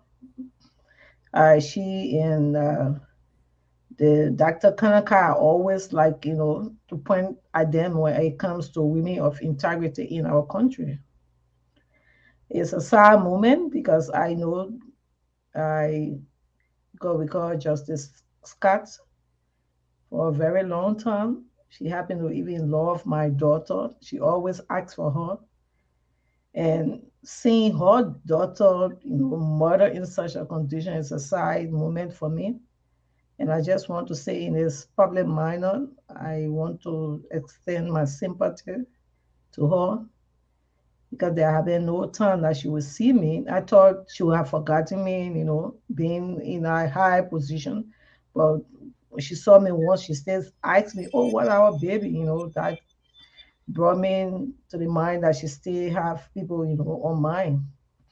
Having said that, we have and see people coming about saying, oh, there is no evidence, that there is no, this is clueless. Yes, it's clueless. There's no evidence. Okay, do we wait to see their body and say this is the evidence? We sit here. Why do you get evidence? When somebody give you a hint on an event or something to say, oh, this is something that I have some, clue of. What do you do? How do you analyze the evidence? You want to pick up that call? Oh, no, go ahead. I was telling you to hold on the hanger. So go ahead. Go ahead. People come out, oh, there is no evidence. There is no evidence. How do you get an evidence? If I come out to tell you that I have little suspicion or I have this clue about something, don't you come to me and follow on what I have said to go to follow up the investigation? And there's a man that is saying, people say, okay, the man came out and put out a speed up lies. Okay, since he speed up lie, dig into the lie that the man is spitting out. Okay? I believe, I'm not saying what Councilor Vida is saying is true or is lie, but then let's dig into what he's saying. If it is lie, he will be exposed. If it is true, then we take the truth out of it. But you cannot just display it and say that he in fact he way here is a second station evidence. Okay, if it is second station, let's get to that second station and get to the bottom of this case. But we sit here every time we just conclude because it is not you. You just sit and say, oh, it is not you. Until it happens in your shoes, then you know how the pain is. I will not sit there and say that Verda is lying. I would rather dig into what Verda is saying. We saw that even the IG himself contradicted himself in so many ways. I listened to his interview today. He said he did not speak to the lady. And we listened here the other day when Carter came here. He said that, oh, in fact, the lady said that people, that the workers that were there, they didn't want to carry on the act. And we saw the put that press release out. Caller, hold on one For him second. to say today that that press release was put on by a police spokesman. So when the police spokesman speaks, who is he speaking on behalf of? LMP. So many things behind this case. Right. Let's hear from Not one, statement attached to the case that we can just easily overlook. And looking at the trend, the man in question, they are saying that this man is a highly criminal. He had been having so many cases in the police custody. Because the first thing is when incident of such occur, what do they go to? You see here those that have been involved, even though I'm not a police trained, but I have a security institution. I knew how those guys carry on an investigation. The first thing that happens if the man is in that community is notorious. The first thing is we firstly investigate our notorious before getting to other people that are of connection. Okay, hold on. Let me hold you there, Koto. Let's get these few calls here. We are almost out of time, but let's make our people voices heard. Yeah, call. Hold on 1 second. 617 number. Let me bring in the number that came first. 763. Thank you so much for hanging in there. 7242. Good evening, caller. Good evening, Mr. So. This is Elvis calling from Minnesota. Elvis, good evening. Let's hear from you. Yes, and hello to your panelists tonight. I just want to make some quick points on the former Chief Justice case. You know, I want to say a lot of people are talking about the security in our country. You know, we act like we got personal police, police people manning our horses in America. Police don't mostly respond to crime. They don't prevent crimes. You don't call it unless you're trying to act like this is the Minority Report, where you know that movie where they can see people who will commit crime in the future and arrest them before they commit the crime. That's not how it works. So if a crime happens to anybody, whether it's the Chief Justice, whether it's the senator, whether it's a normal person, that person then will react by calling the police. We don't have security manning our house 24/7. So when people talk about the security in the country is bad, well, tell me what's different in America? Police making stop armed robber from coming into your house. They can know before the armed robber come in your house. Try to put this unattainable, a burden on the government that they should prevent crime before it even happens. That's not how it works. Right. And then to get to the case, my final comment quickly. Didn't this lady give her own statement? This well-learned lady who was, a Chief Justice, gave a completely different story that didn't even include this guy. She gave her complaint to the police that she had some work going on at her house. She had some workers there. Yeah, please inform the caller. Inform the caller. Hold on 1 second, Jenington. I think we had a conversation. Let's allow them when we're finished. I mean, we're not going to have an investigation with them. So let them just have their say, and then we can add to it. Anyway. Right. Yeah, So, yeah. I mean, you will respond, but what I'm saying, when we interrupt them, we'll not get. Anyway, yeah, go ahead quickly. We read this story, and again, if I'm wrong, I stand to be corrected. We read this story, and from what I read from front page, the Chief Justice said that she had some work going on at her house, and people, was working in the yard and whatnot. We only heard about this Tyler guy from Jerome Verdier. We never heard it before that. Say you never heard it before. Yeah, so if it's something to the contrary, I want to hear it. But before then, thank you so much. She didn't call this guy name. So thank you. Thank you so much. Okay, let me come to 617 number. I'm coming to you guys after this question. That's the last call. Then we're going to be wrapping up. 617 number 5162. Are you there, caller? What's your name and where you calling from? I'm Gabe, and I'm calling from Massachusetts. Massachusetts, the liberal state next to me. Good evening. Good evening. Yeah, let's hear from you. Oh, another Massachusetts coming in? Yeah, let's hear from you. Go ahead. Hello? Yeah, we're hearing you. Go ahead. Oh, okay. I just want to know how this affects the political and economic state of the world right now. Say it again? I just want to know how this affects the political and economic state of the world right now. In Liberia? Yeah. Well, now we have talked on so many things. Hit the nail on the head. Let's hear what you're exactly saying. Oh, well, like I just wanted to like understand more deeply on like how like it affected it. Okay, what it does, Mr. Soderson, look, what it does in every society, the paramount concern of everybody, the first thing is security. When you don't have a perfect security, you cannot have any growth in terms of development. Sorry, you're breaking up. Yeah, your number appears here 2 times. I think you call first, I put you on hold, and then you call, so it look like that's echo coming in. Yeah, but go ahead quickly. Or you want him to get the answer, just to go and listen, and then he can, you can get, I believe you asked a question, correct?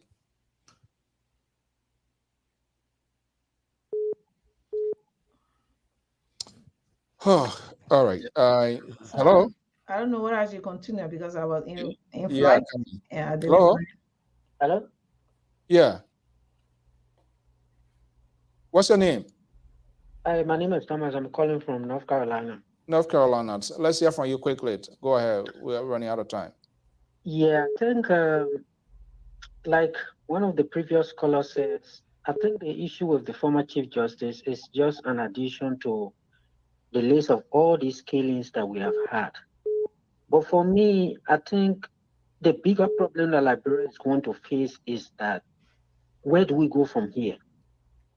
Because with all of these former generals that have been reactivated and put into the security sector, even if there's a government that comes after we are they easily going to be deactivated without putting up a resistance? I know. And the next thing is if a new government comes and even decide to prosecute these people, because don't forget the sanction and everything, they have not been investigated. Other former government officials, you try to investigate them. Will they use these people to be able to provide resistance? So I think we are just in a very difficult situation as a country with this government bringing all of these people close to power and close to arms and ammunition. So I think as we discuss this case, we need to look at where are we actually going to go beyond the point where we are now and the kind of trouble that we are in as a country. Thank you. Thank you so much. That's a consequential question right there, and that even goes to people that are if those who want to take stiff power, before I come back to you, Koto, and we're going to be wrapping up. What becomes of those people? They are already being embedded into the system. They are being incorporated. Even with movement, they're already used to this thing, and that's the crazier thing we did to ourselves in the country without knowing what could have been the potential consequences doing those things here. The Sierra Leoneans, they never rewarded any of these warlords and stuff like that. But on the other side, we put our hands up, Zion, hallelujah, and here we come. Zion didn't come down, Lucifer came on us, and we are in this mess here today, having had it. Go ahead quickly, Koto, before we make our rounds. Yeah, okay. Like I was saying, she been a high in the highest ranking office. I think it didn't require them to have not given her security, because if somebody came and reported that 2 times she was, attacked, there should be an alert. I heard one of our brothers there, they called us saying that who is in America here having security guiding them. I don't even want to compare, because if I'm leaving my house, my alarm is on. The last time my daughter made a mistake and just opened the door, the alarm blew. You know how many securities came around my house?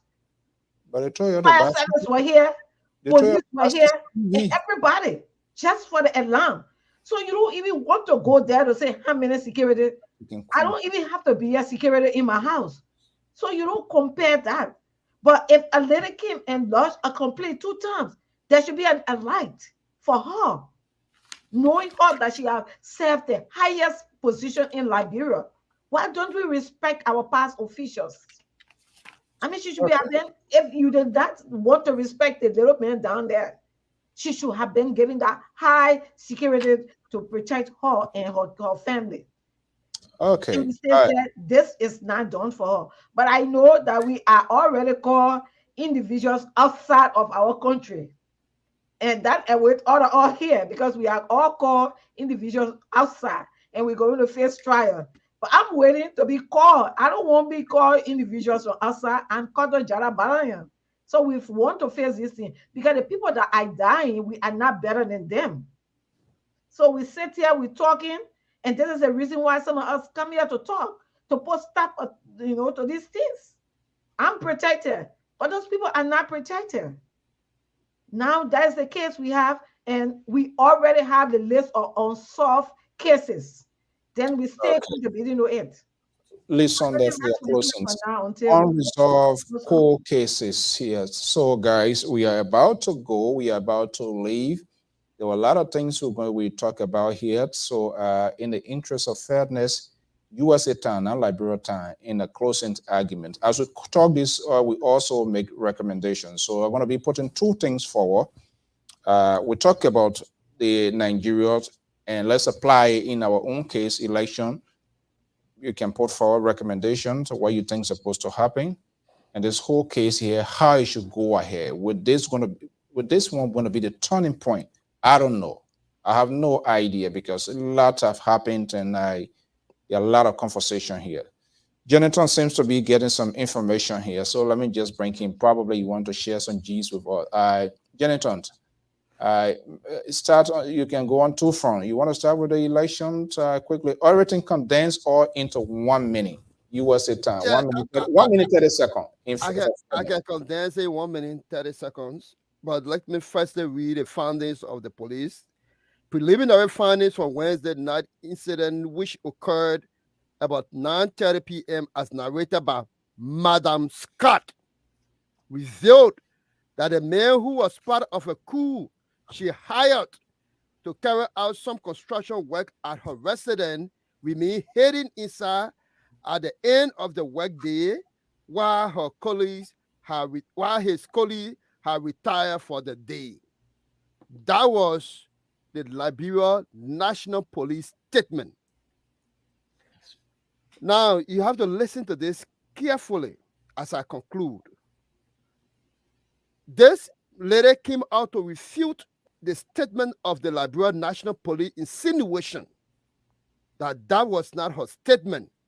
Now, where the statement came from to appear in the police statement on behalf of Madam Scott will give us an inclination as to whether the murder, as it has been alleged, that government agents have been involved into the murder of many persons, how the police officer arrived at this conclusion. But let me say to my brother Elvis that the lady had not mentioned anything to the police, and the police lied on her. So assuming, apart from the previous, communication or briefing to the police prior to the last incident happening, the last incident she had not spoken to the police. The police have lied on her, as the court have requested of us. So where should we now think that this thing is a burden, like Elvis put it, that is being meant to be shifted on the government? How do we believe it? Finally, I say, all these things that have happened gave rise to why a government, an incumbent government in Africa, will want to remain in power, because if a new government takes over democratically, that government want to charge the former government of all of the missteps and some of the killings that are happening. This is how this thing leads to election violence. When the government knows that they can no longer take power, then they tend to put these thoughts out so that they can create havoc. We are saying today, as I close finally, that our country and the election process rests on President Weah. That election will be peaceful. We will be in that election. We will register in Liberia. We will campaign in Liberia. And we hope that the government will do our best. Because if the government intends to threaten the peace that we have, now that Ministry of Information is reading PEL, very soon, LPR might receive a communication, or other network might receive a communication, while Liberians in the U.S. bailiwick are making any comments about the issue in Liberia. We will be on ground.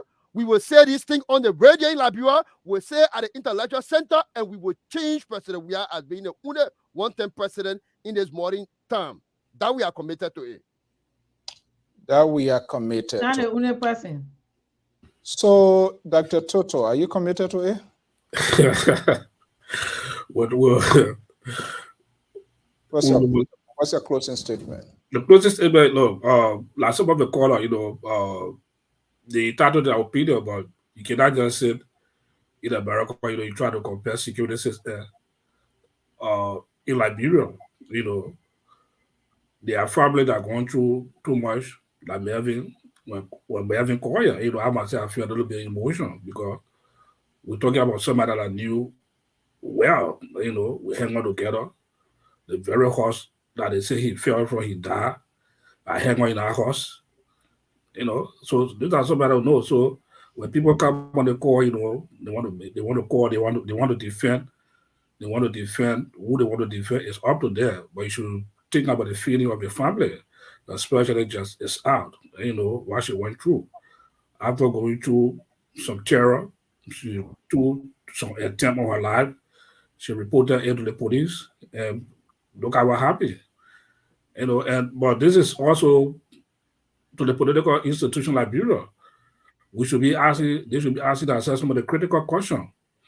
We're going through the election that are coming up. What are the critical questions they are asking the election commission now? We talk about a censor report that is coming up, what they are coming officially, but we see the shape in the demographic of Liberia, according to the census report.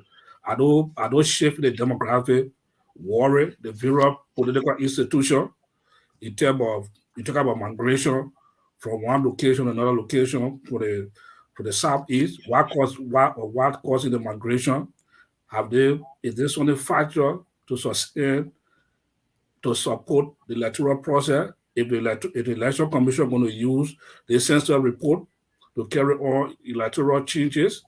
These are the critical questions that the political party needs to be asking right now to engage now on this issue. Because if nothing is done, if they keep quiet, fold their hand, or to work up and pass, then they should also hold themselves accountable that what due diligence that they did to hold them accountable to the process. Okay, to this process. Marley Jones. Yep. We're going to, in the interim, I'm going to make you the presiding overseer, chief prosecutor to all of these cases. The core cases has been reported here. Let's hear from you. Well, from my statistics, I think the death of where is statistic coming from? Well, I did some research. Okay. And this little girl that just died through this mysterious circumstance, she's the 25th person. Wow. And I want to hold the former President Helen Johnson Sirleaf administration as well as the CDC ruling party under His Excellency President Weah to be responsible for the politically motivated killing in Liberia. They have created a state of anarchy. And this state of anarchy is going to terrorize our election. The election, from my own prediction, is not going to be peaceful. There are so many variables right now. If time permits, I can tell you that our election will be characterized with even much bigger violence. And the reason being is that the incumbent is determined 100% to win the election by hook or by crook. Two, the opposition political actors have promised us, especially the front runners, that when they succeed, they are going to bring about law and order in this country, Liberia. My question now is, they are also surrounded by the mysterious killing, politically motivated killing. There is no police response, and the government is just lukewarm. What are they doing apart from press releases and condemnation? What are they doing to prove to an independent mind that when we come to power, we will be the law and order government? Quickly, yes. Yeah, what are they doing? What do you want them to do? Very good. As an independent person, I would like for the political parties to make use of these type of killing and go to court take the ruling party to tax, make a case. You may not win, but I will be sitting down somewhere and say, yes, when these guys come to power, I'm sure they're going to make the difference. But it's like everybody is just quiet. We just release, get press releases, condemn the people, and we fold our hands and we're all sitting down. So I doubt it whether we'll have law and order in the next government if George Weah doesn't win. Thank you so much. And that's what I was looking for. And I saw your point. I don't know who told them people can sue government. Of course. Yeah, do you feel there's a violation? And you're quite correct. Take the lead. Koto Jalabalayan, will you sue the government? Not this government. Which government you will sue? The real government. The real government, I can hold them. Are you saying the government is a fake government? Yeah. Okay. Let's hear from you. Okay. We see a man who is an IG for the country. He has been asked, and he talks about risks. I don't know how they call that, risk preventative or whatever it is. The terminology he used. Risk assessment. Risk assessment. Risk assessment. Somebody already been murdered. You say the West. Can you imagine that you're telling me risk assessment? It's like I take a patient. I'm taking care of my patient and I keeping the patient and the patient died. I tell the people I'm doing what I don't even know how to make that go. I don't even know what to say because what did you do? The first thing they will ask you, what intervention? That will be the first question I will be asked. What did you do before the patient became? So if they have gone there, why the presence of a police or even on the intervention of some of their men got wounded, why they were then you say, okay, risk assessment was successful, but you didn't do anything, the person dead. Then you can tell them a risk assessment. I have to analyze that. It didn't make sense to me. And what I saw was that the senators were actually begging the IG for security instead of demanding security. So this is why I'm saying that I cannot sue this kind of government. If the group of senators there like begging the man to give them security, because that's how I analyze it. If you listen to Senator Wilson, he's like, my man, I beg your man. I beg you. So you're begging the man for doing what they are doing? So I see it is so sad that this is the situation we have found ourselves in. You can't go take preventative measure and there's nothing done and the act occurred. And you say you are doing some preventative. But again, what I'm left here with, I heard a statement from the Ministry of Information. You know, it brings me back to Fagon.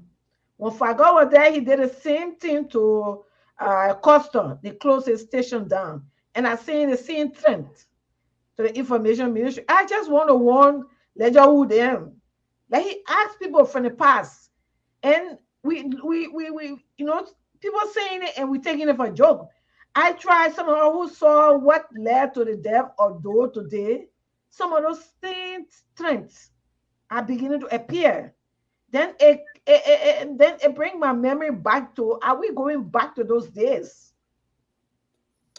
Because what I'm seeing is the same pattern that is leading to. So, but I tell our people, the only thing we can do is to continue to talk and try to do everything to protect yourself. What I do to my family, I tell them, I beg you people, try to leave the streets as early as possible. If you go in, I beg you, you hear any sound, try to make the noise that you can make. At least if God help you, somebody will come and rescue you. But that's all we can tell our people. It's so sad. Let's see what Amos Joy. Let's see what Amos Joy going to rescue here. They brave to subpoena. I think you subpoena the president. And I wanted to just make something a little bit about the election. I'm sorry, you know, you. Tell us quickly. We talk about preventative measure. Right now, there is no prevention that is going on. We saw the result from the census. We're seeing up to now registration. We don't even know how the registration is going to be handled. And those are trends that we're seeing, that if not handled carefully, we may not have a successful election. So if we follow this trend and make sure that they are successful for now, I see we will have better election. For what I have seen for the census, and it follows for the registration, I don't want to preempt, but I'm sorry that we might lead to something that would not be good for our nation. No, I don't hope for that. Amos George, quickly send all home. Yeah. You are Atlanta, Georgia is noted of being the bravery. They always do other things here. Let's hear from you. Why somebody can sue the government and produce the card? Even it can be to ECOWAS or out there if they're, because some of these things they are basic human right violation. If there's a high court evidence, why somebody takes the bull by the horn? Yeah. People can sue the government, but you go to ECOWAS, what ECOWAS do? I think there have been 2 major rulings from ECOWAS. The government of Liberia have failed to implement that. So the ECOWAS thing is just a good daddy go there and have the young girl to hang out with there and drink some champagne and things. That's what the ECOWAS is all about. They're not something serious. These guys just go there and carry these people, these young girls there and have the fun time and the deed. That's what the ECOWAS is about. The court has ruled 2 major decisions in Liberia. The government has not acted upon it. But let me come to something very serious. There's a young man who talks about America, this and that. America, you are allowed to have firearm in your house. Liberia is not that. Liberia is not like that. That's the difference. But I can tell people, if the way things going, if I go to Liberia, I'll go and buy my single barrel gun and put it in my house because I went to the village, people got single barrel gun there. So I'm going to buy my single barrel gun and put it with me. Yes. I'm going to buy my single barrel gun in Liberia and keep it in my house because people in the village they got single barrel gun. If they're allowed to carry single barrel gun, they say, "You register." I asked them, they say, "Oh, they're registered." I said, "Okay." So this time I will buy my single barrel gun and register it because my life is paramount to me and my family. To do what way? You'll be hunting Douala. To do what way? Single barrel gun. I'm not in my house. Single barrel gun people got it in the country. Let me say this.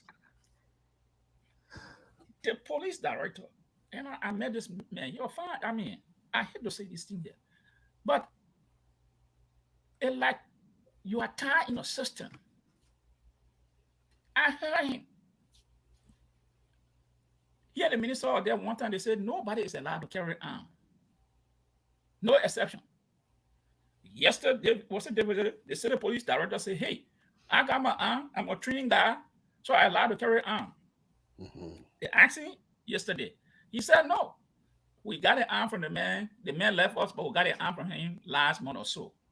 But Mr. Director, the moment that man turned his resignation, that he was doing the police force, he should have turned all government property within his possession. Why you were there all this time? Just a month ago to get an arm from him? That's a wrong policy. You cannot do so. Then the Minister of Justice said, "We see people in the street with arms." Minister of Justice, you are there to enforce the law. If the government said nobody should have arms on it, and you see men out there with arms, what is your duty to do? It's to call the people how they got these arms. So my question now to the Liberian government: who is supplying these people with these arms? Is it the Ministry of Defense? Is it the Liberian National Police? Is it NSA? Is it firearm? Who is supplying these people with arms in the street? Because if the government cannot tell the Liberian people, then of course I would say it's the government that's supplying these people with arms. They are in violations of the arm embargo. That's why I told you the ECOWAS thing is a bulldog thing. ECOWAS said there's an arm embargo on Liberia. And you got people who carry arms in the street. The arm that the police carry, the ERU people, those are American-made arms that they issue to the government of Liberia with serial number, everything, so they know about those guns. And they know there are people on certain assignments supposed to carry certain weapons because the nature of the job they're doing.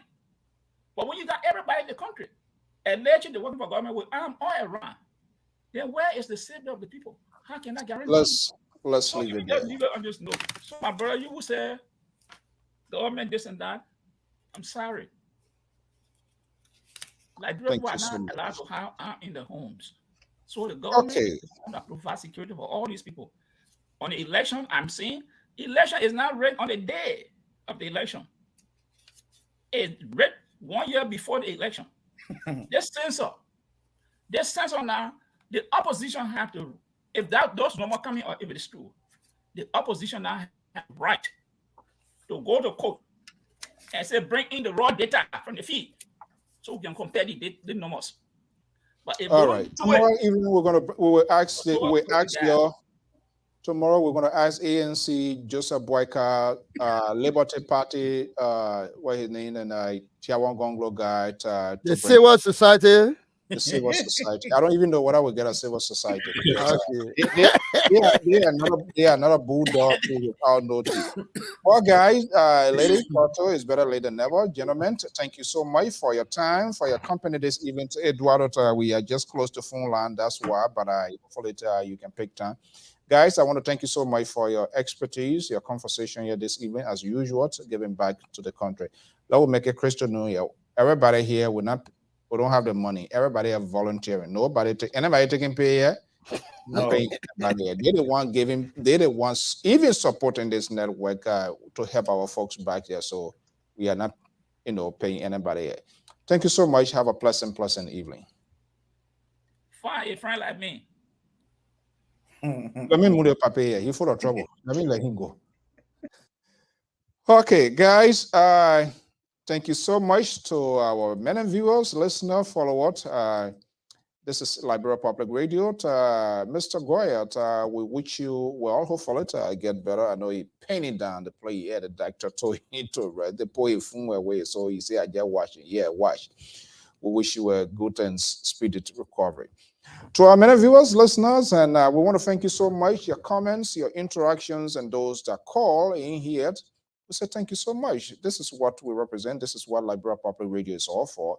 We do not sanction to views, voices here. As long civility is maintained on this network, you will always make your voice or voices heard. However, comments, tweet that is said on this network does not in any way to represent the management and staff of the Liberia Public Radio, but we do facilitate these hard-call conversations that necessarily does not pivot in your direction that which you do not even want to hear. But we'll try to give these conversations proportionally fair and balanced. Most of the guys, folks here, at their own volition, the parties that they support, they come here to share the party visions, and I hope as well. Our doors still open to the ruling establishment. Before, in the past, we had Professor Asese Labozawo, who is now the superintendent of the Monrovia Consolidated School System. We have done everything possible we can to reach out to the government, the CDC leadership, if they can designate someone here, to a bravery to come to have this conversation here. We have opened up, we have reached out to the chairperson, but the chairperson did appear once, but currently in Liberia. But if you are individual and you feel that the ruling establishment is being badged, being slammed, and maybe no one here is suspected until you want to volunteer, feel free, let us know. We'll also come here. But we do have a guy here. He gives himself a specific name, a pro-government supporter. So if you want to be part of this conversation, let us know, and we'll bring you here as well. If this is a first time just bumping into this podcast of LPR, we say thank you so much for sharing your evening to your morning and afternoon with us. Let us not be your last time, because perhaps you didn't hear what you anticipated of hearing. Tomorrow, you could hear. Tomorrow is not guaranteed, though. But there could be a better tomorrow. It's about our country. It is about your country. So discussing about a national, a sovereign nation becomes very critical and a turning point. And we respect the views and opinions, each one here. And this is what we don't sanction views and opinion here. The way you see it, I might not see it that way. So we'll try to give that courtesy to our viewers, our listeners, our followers, and callers, not to interrupt them, to allow them to speak their mind. However, whatever said on this network, you can also be held accountable. We all do have shared responsibility to make Liberia what it ought to be. We brought this upon ourselves. We did not follow the steps of Sierra Leone. So is it a surprise to us? I would say it not personally, but you will see it differently. People that brought mayhem to our country, to our society, to our generation, an unborn generation for which we are having what we are having today. They were celebrated. They gave justifications of their actions, and still they are doing that. We give them high-profile political offices to the extent that they have become the powers of Anthony for us. And of course, those who led them in their positions, they have to bring them with them to also provide security for them. And so they shield them.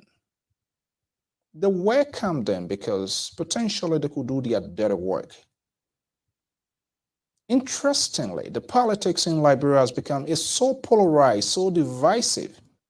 If one buy apples leaves and join another buy apples, he or she is being celebrated and chanted hallelujah. But we only notice when that person is out of our way, then we put the merit to diagnose the person's past history. That is hypocrisy and that is deceit. It's not good for the country. To the extent that we can't, even if they are in our political columns, we are unable to call them out as who they are and what they represent. And so we become selective of their doings, of their good characters and bad characters.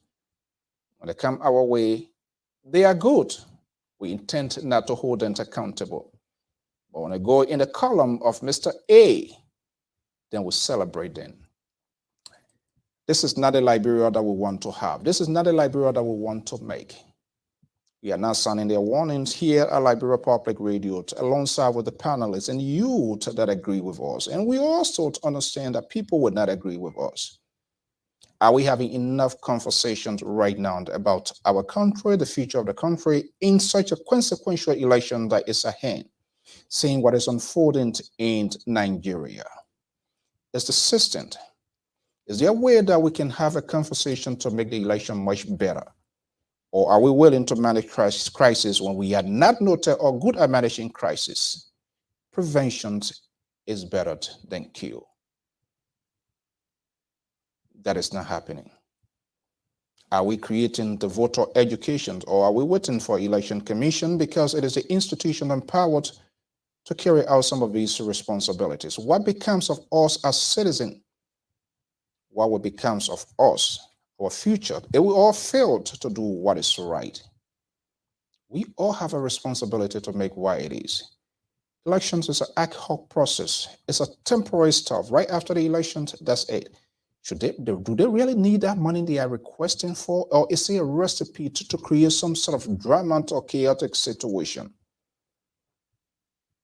I think a genuine conversation by all stakeholders, the citizenry, should begin to have it now instead of later.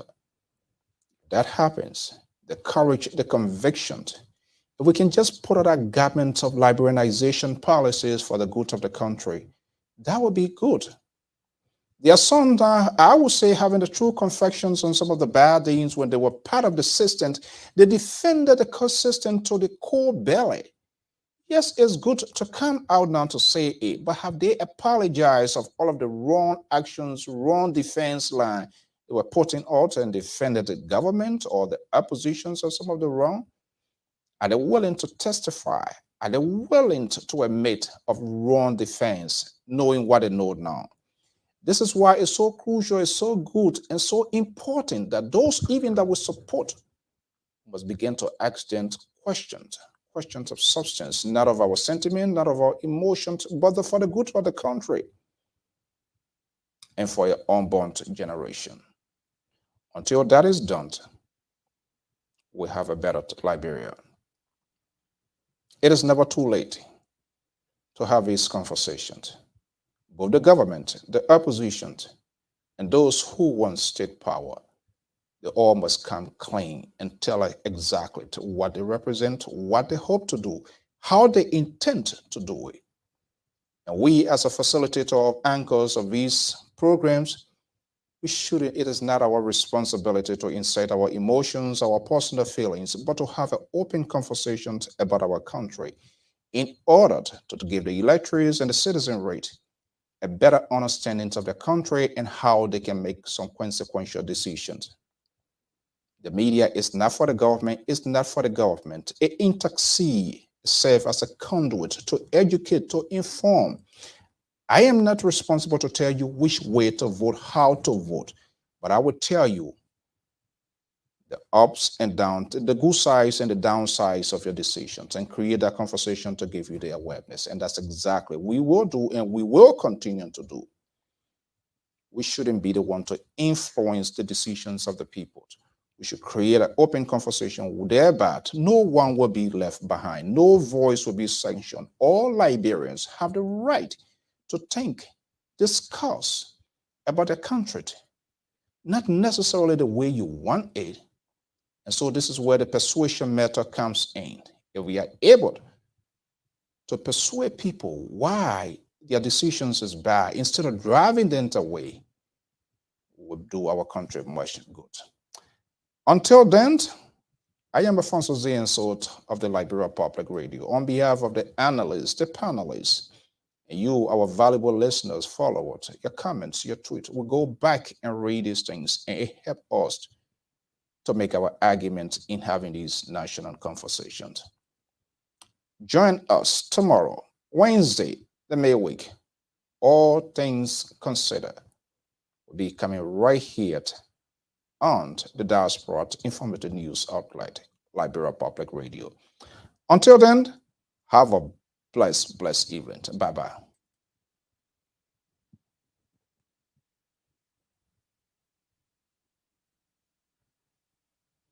The representative of the Secretary General of the United Nations. That's the Inspector General of Police. That's the representatives of the OIC. Hold on 1 second. So that's the National Commissioners, INEC. Okay. The convener, give you this Civil Society Treasury here. Room. Let it go.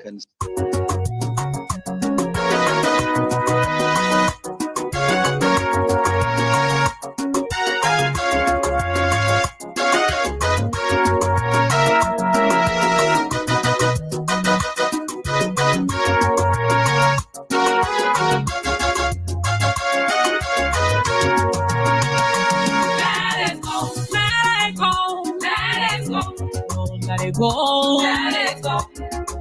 Lord, help me, let it go. Let it go. Let it go. Let it go. Let it go. Let it go. Let it go. Lord, help me, let it go. Help me, let it go. Yeah, let it go. Yeah, let it go. Help me, let it go. Master Jesus, let it go. Yeah, help me, let it go. Go, go, go, go, go. Go, let it go. I'm tired, let it go. Give your heart to Jesus. Let him take control. Just sit and worship. I know it hurts you, and I know it's painful. No way to wait, so you have to let it go. Your best friend is not your secret enemies. Let it go. Your wife is getting married to another man. Your husband are falling in love with another woman. Don't let it bother you. I've said let it go. If someone overlook you because you live in zero, if they insult you because you don't have nobody, if you say you will continue to be a zobo, if you say you will continue to be a prostitute, if you say you will continue to be a beggar, you will not marry, you will not bear your own children, if you say your need is borrow. Some go to meeting, mommy can say no, Johnny Ginger. Just let it go. Jesus will change your story. Let it go. Let it go. We don't only have a limited audience, limited to people who have data and have access to the internet, right? Now we're on radio, so we've expanded the pool of listeners, and because we in LPR are in the business of educating our people, whether it's political education or academic education or health education. Now we have access to a vast majority of the Liberian population that we can now interact with. And as far as the ambassador goes, I'm excited to hear what he has to say. I hope, and I know the brother he's very smart. So I hope he brings some substance today, like he always does, and not just give us bare bones. But I know Louis Brown. I know he's very articulate. He's a very smart man. So I'll be listening to hear what he has to say and what he has to proffer and how he all of those negative things that have been put out there about his selection. I'm hoping to hear from him and how he hopes to move Team Cummins forward and how they hope to move Liberia forward.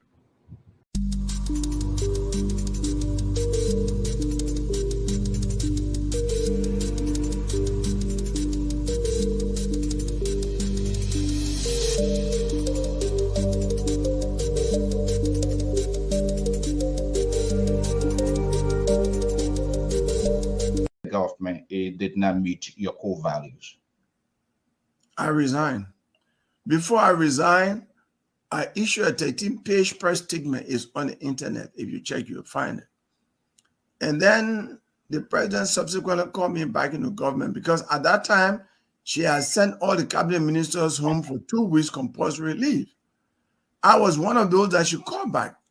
And I said, no, I'm not coming back into your government because what I believe you will do is not what you are doing. This country went into civil conflict and over 300,000 people were killed because of bad governance. And I see the same thing happening, being done by you. The same thing is happening. That's why you told the president? Yes, in a conversation with her. And I said, thank you, but I'm not coming back to the government. Anything good in Liberia. Louis Brown was National Security Advisor to Charles Taylor, man. That was the time I was tortured. This seems to me ANC now. Let them be redeeming themselves. They laid the foundation for the suffering that is happening today. No. It's not in good faith. Isn't it the same Louis Brown who said to President Salif, Kennedy president, that no one since 1847 has so desecrated the executive mansion equal to President Kennedy, Ellen Johnson Sirleaf. It was not even a month after he was appointed to be Minister of Information for that same President Sirleaf. And he was propagating everything. When he was asked by the journalist, he said, when you are far from President Sirleaf, you see a bad woman. When you come close to her, you see a good person. That sounded very opportunistic to me. For being here, and especially in these difficult times. I thank the Liberian people for their kind attention. All over this country, in every village and town, across every region and community, from mosques to churches, from markets to schools, from prisons to hospitals, across all political parties, ministries, agencies, and institutions of the government,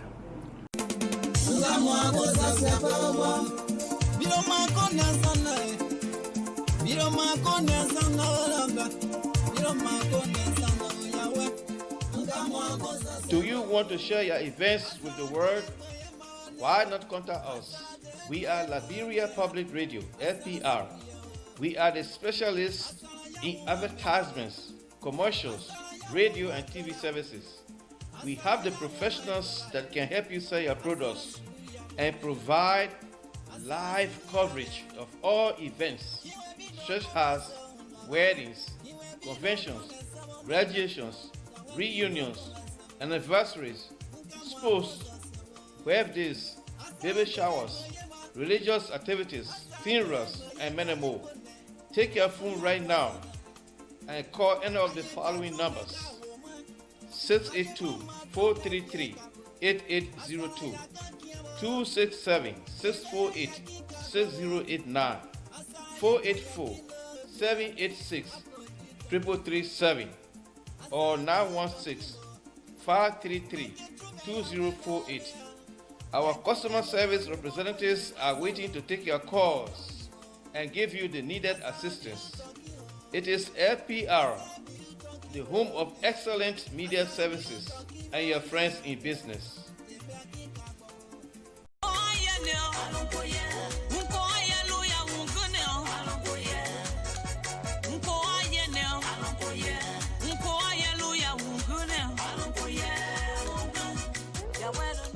Hello, listeners. This is Mazola, the lover boy. I'd like to invite you to this exciting program. It is called Dancing for Jesus. It is intended to play beautiful, inspirational music to help you turn your life to God. Join me on every Sunday from 12 noon to 2 p.m. Eastern Standard Time. This is our way of showing appreciation to God for the good things He has done for us and continue to do. Don't miss this opportunity. Join Mazola Gizi on every Sunday from 12 noon to 2 p.m. Eastern Standard Time for the program Dancing for Jesus. Please be there because I will be here to rock it up for you.